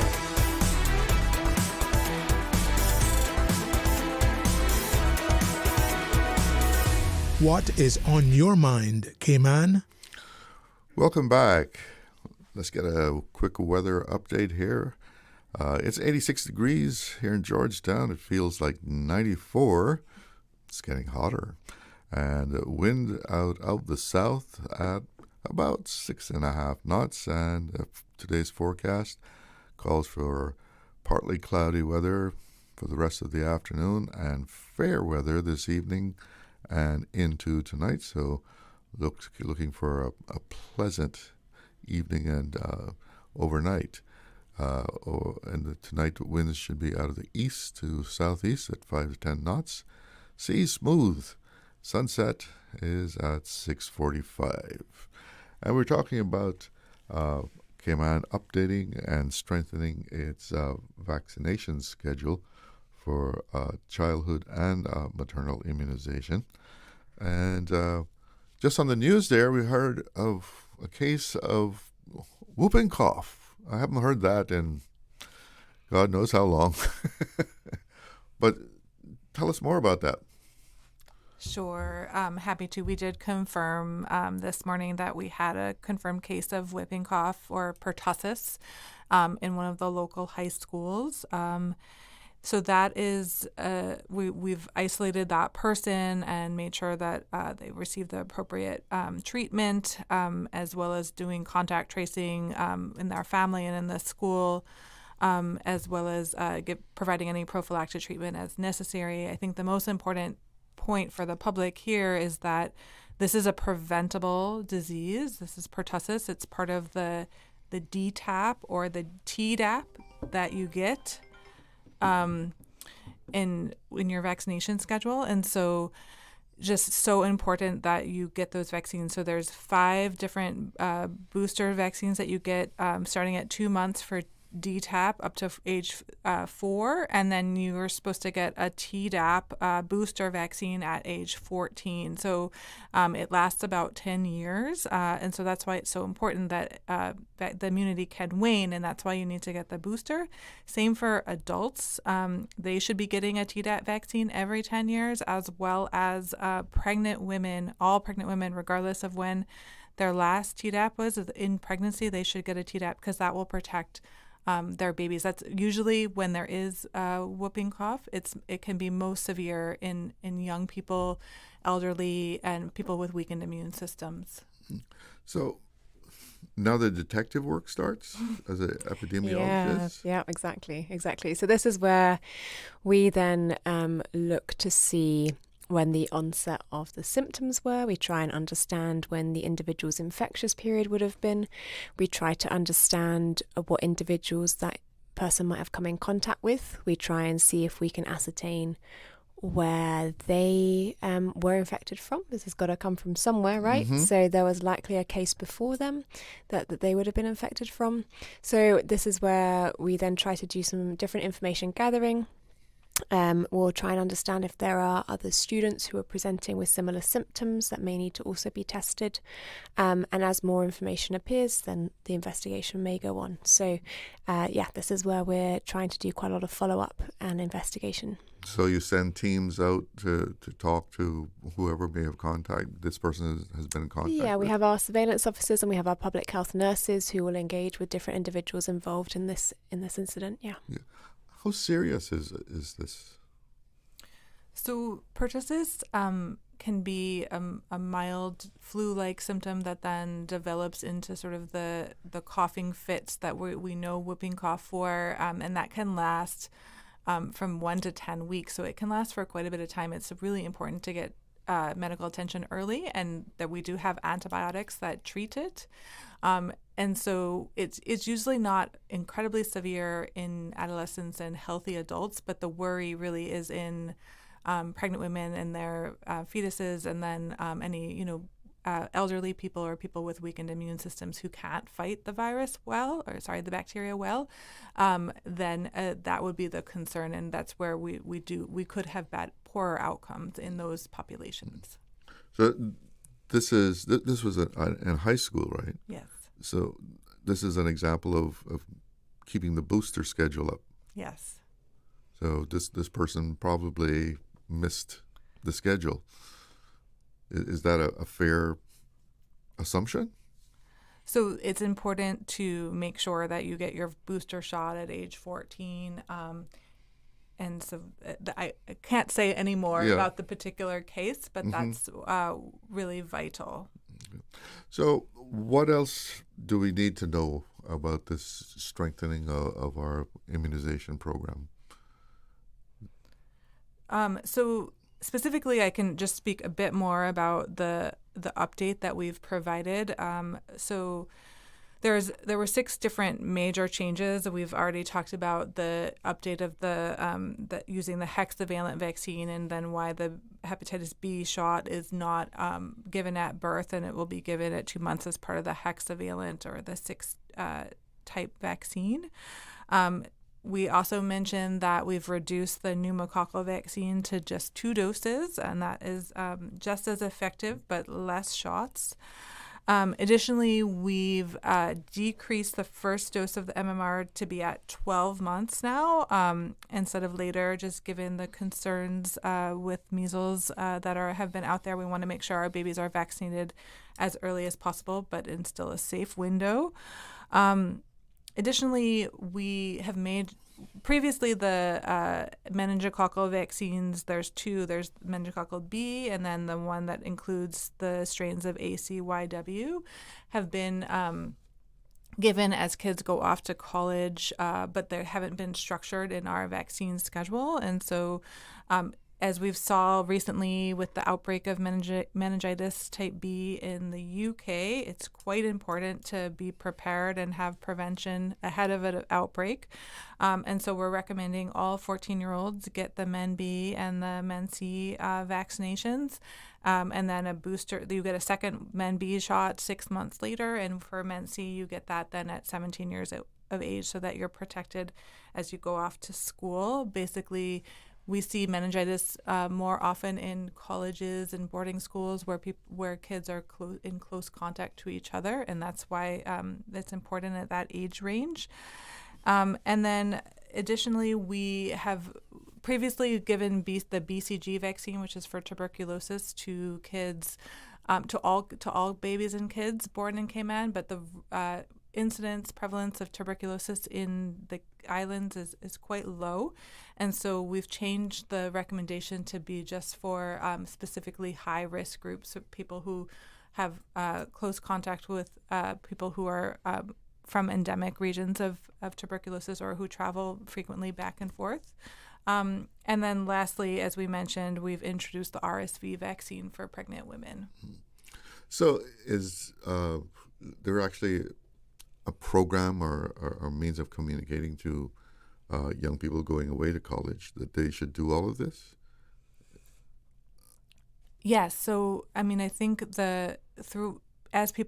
we do this communication through the school, Okay. through pediatricians, through physicians, family medicine doctors, that this is the recommendation, this is the standard, and that they should get this.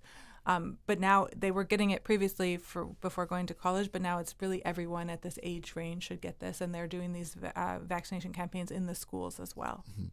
Is meningitis something that we have more frequent outbreaks of than some of these other things? The thing with meningitis, it is quite rare, and as far as we know, we haven't had an outbreak in Cayman, but we do hear about isolated outbreaks in various colleges across the U.S., the U.K., other developed countries, and so that's why, and it's quite severe. If you do get meningitis, it can cause death, and so that's why we take it quite seriously to make sure that everyone's vaccinated. So you're relatively new as our chief medical officer, right? Yes. So what kind of challenges do you see in Cayman as far as public health or health care in general?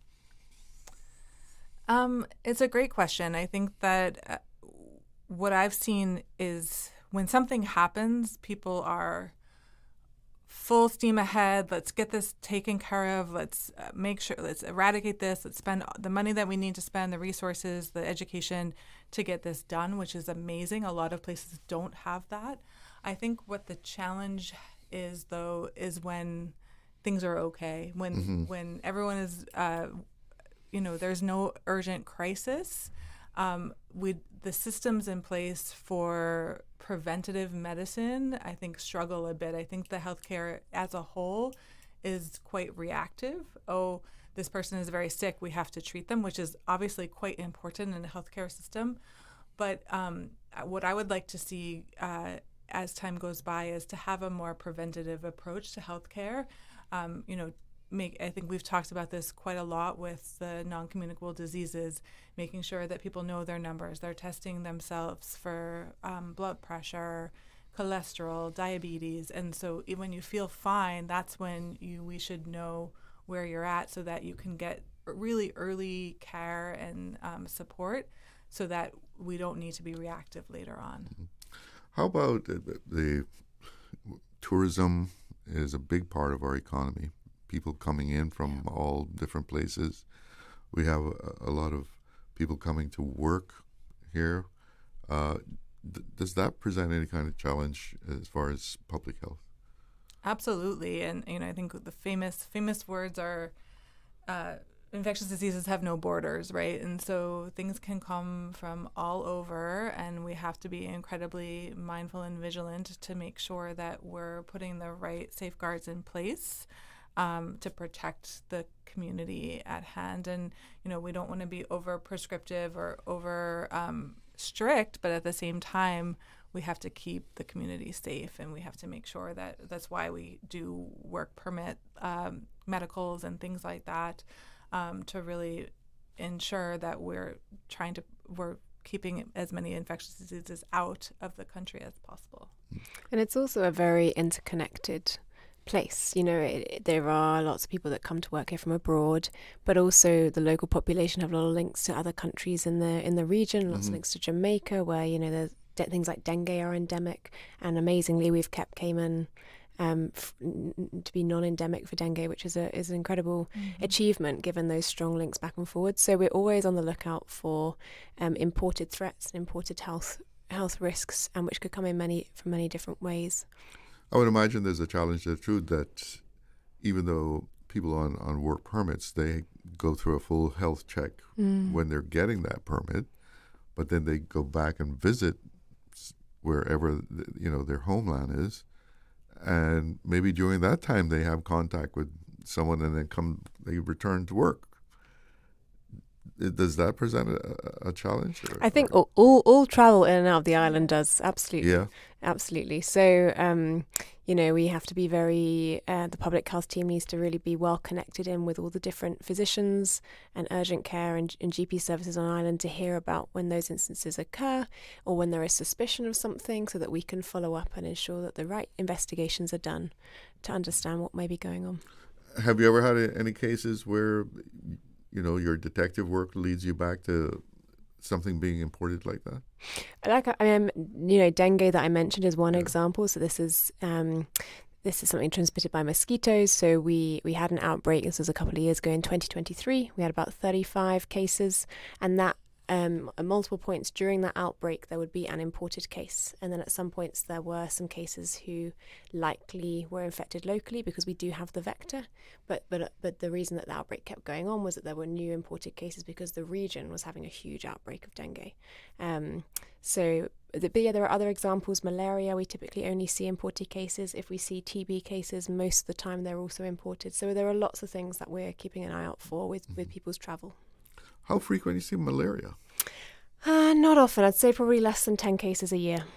Yeah. But we do typically see a couple. People see a coming handful. from areas endemic with malaria. We're not necessarily concerned about it then passing to the community in Cayman, but we want to make sure the person who's coming gets treated and gets better. Is that contagious? I mean, so it's passed through mosquitoes again, and we would need the actual mosquito in the Cayman Islands to be able to. Do we have the vector for Anopheles? We do have the vector, yeah. But we don't. We have very very rarely ever seen.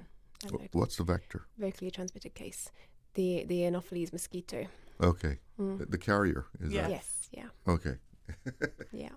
You have to have the right mosquito to carry the bug. Well, MRCU keeps. They're very vigilant. Yes. About keeping Aedes aegypti. Yeah, like that's the dengue mosquito. Yeah, so they protect us from that mosquito because that could be very serious. You get an outbreak that's something that's carried by a mosquito. Yeah. So lots of things keep us busy, but as you say, the mosquito research team are very proactive, and they work really well together with our public health team. That as soon as we get a notification of something that's suspected, that they will be ensuring that all the right measures are taken. Any one disease that may worry you a bit about as far as keeping Cayman safe?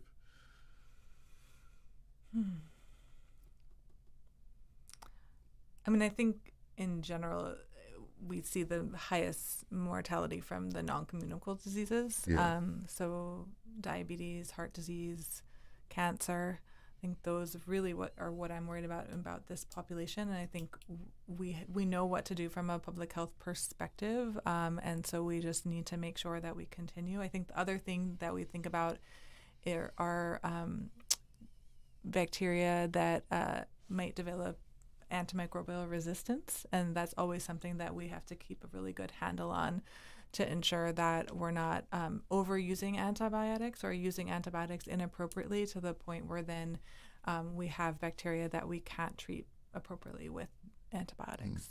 So some of the things that threaten us the most are things that can be readily handled, right? Yeah, absolutely. Well, this is true the world over, right? And when there are things that involve behavior change, it can take longer for those things to be addressed. And it's a lot about public education and awareness for understanding an individual's health and how our different behaviors and habits affect that. But do you think a lot of people don't take blood pressure and diabetes serious enough? I think the challenge is that if you have high blood pressure but you feel fine, or you have high glucose and you feel fine, you may not even know that you have hypertension or diabetes. Sorry. I don't know. I turned off my phone and it keeps on ringing. But I think that so part of it is not knowing, and then when you do know, maybe you're told you need to take medicine, but you feel fine, because a lot of these are silent illnesses. And so then the incentive to take the medicine is fairly low because you feel fine. And it's only when you start to feel really sick that the disease has progressed to be quite bad that then you are like, oh, maybe I should like actually get treatment for this. And then it's really can be fairly far gone.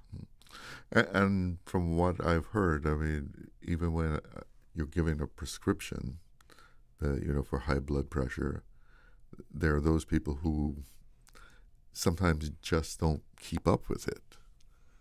It's true. I mean, I think it's all about behavior change, right? In terms of even and that's the thing with high blood pressure, though, is that you don't have symptoms of high blood pressure unless you're very ill. And so it's really hard to incentivize yourself sometimes to take a medicine if you feel fine. And I think that's where it goes back to, is that psychology of, well, I feel fine, so why do I need medicine?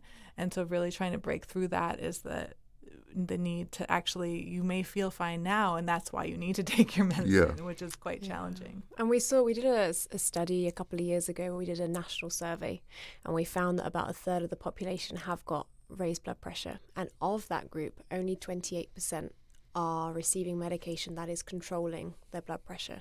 So about half of that group were undiagnosed, but then there were some who were on medication, but it wasn't necessarily working for them. And that might be about adherence. It might be they're not necessarily taking it as they need to, or it might be that it's just not quite the right combination for them. So that's why it is really important to have that ongoing monitoring with your GP, with your family doctor, to make sure that you're getting the right treatment that you need. And how do we compare, I mean, to other societies as far as our rate of high blood pressure and diabetes? Honestly, we're quite similar. We looked at a few different Caribbean nations to see how we compare. Places like Barbados, Bermuda, Anguilla had also recently done the same study, and we're quite similar to them, to be honest. There weren't any kind of major differences. Some things we were slightly higher, some things they were slightly higher.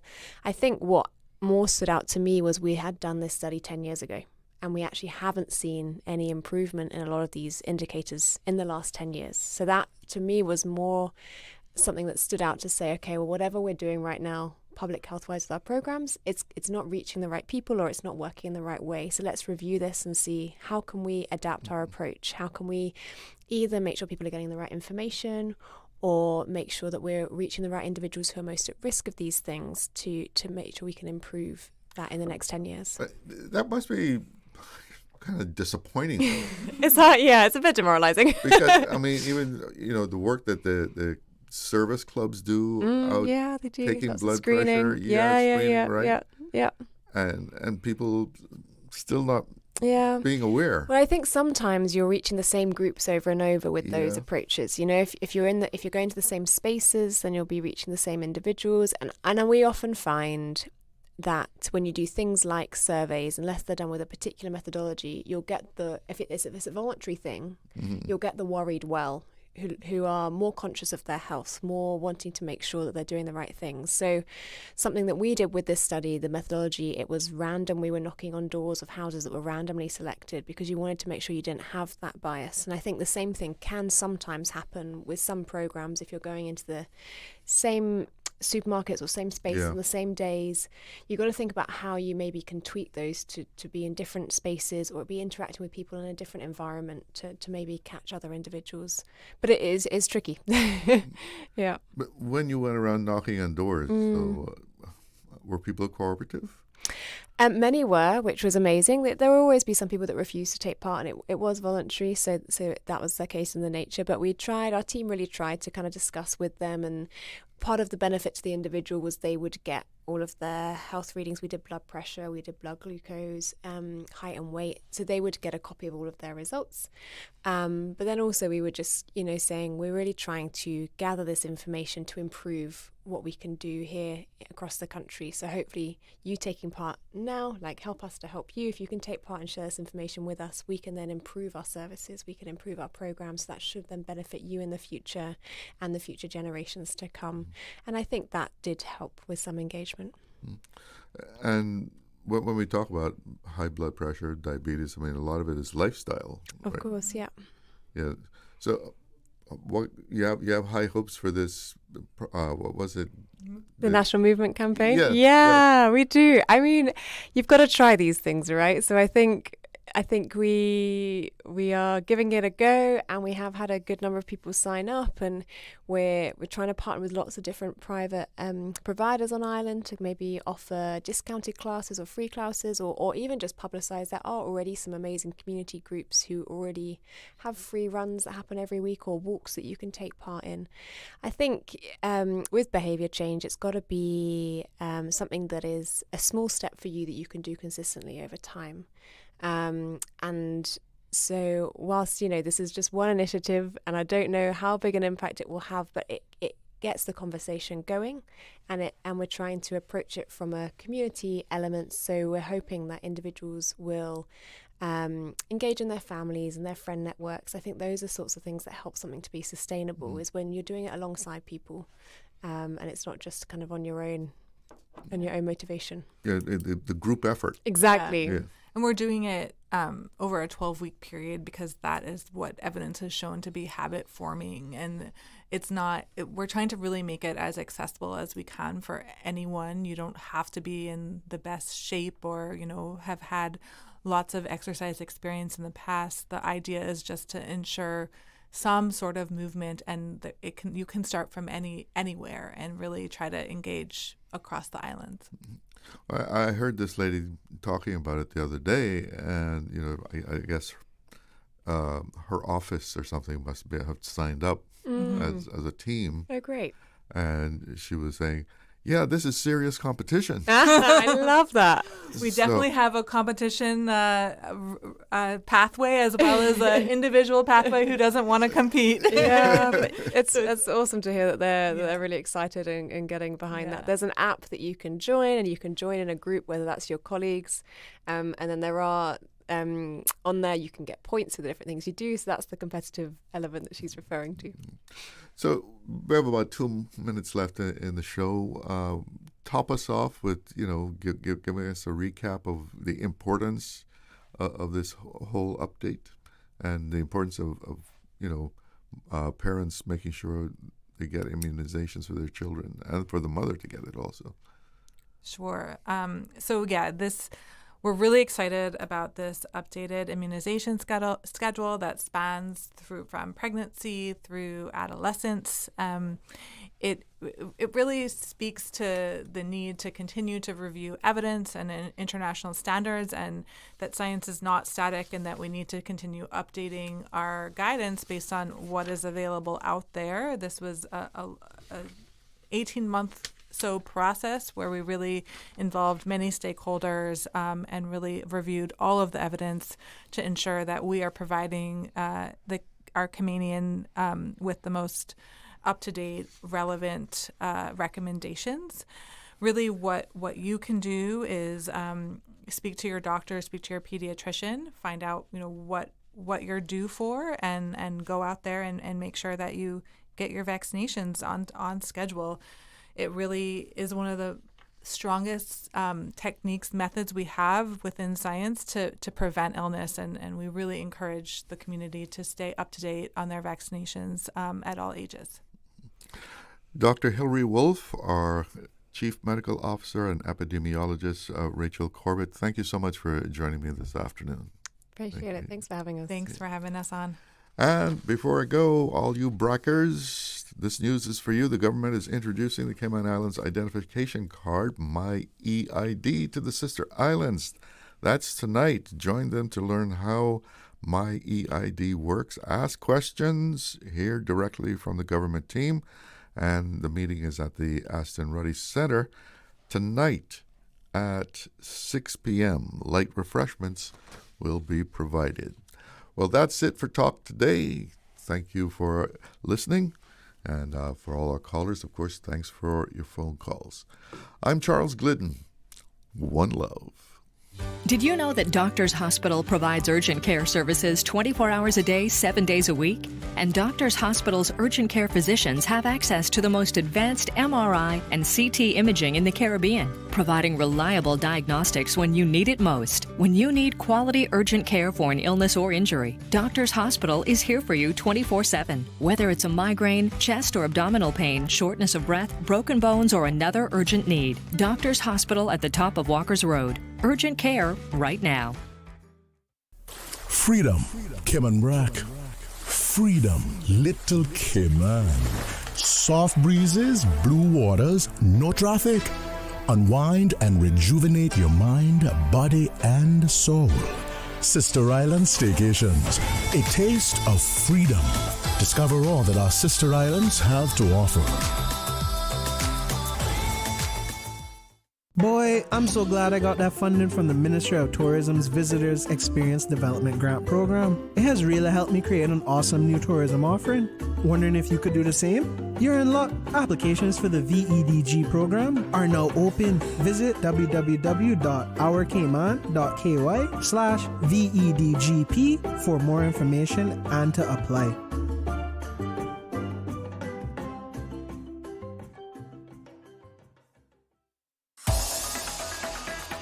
Radio Cayman's Talk Today.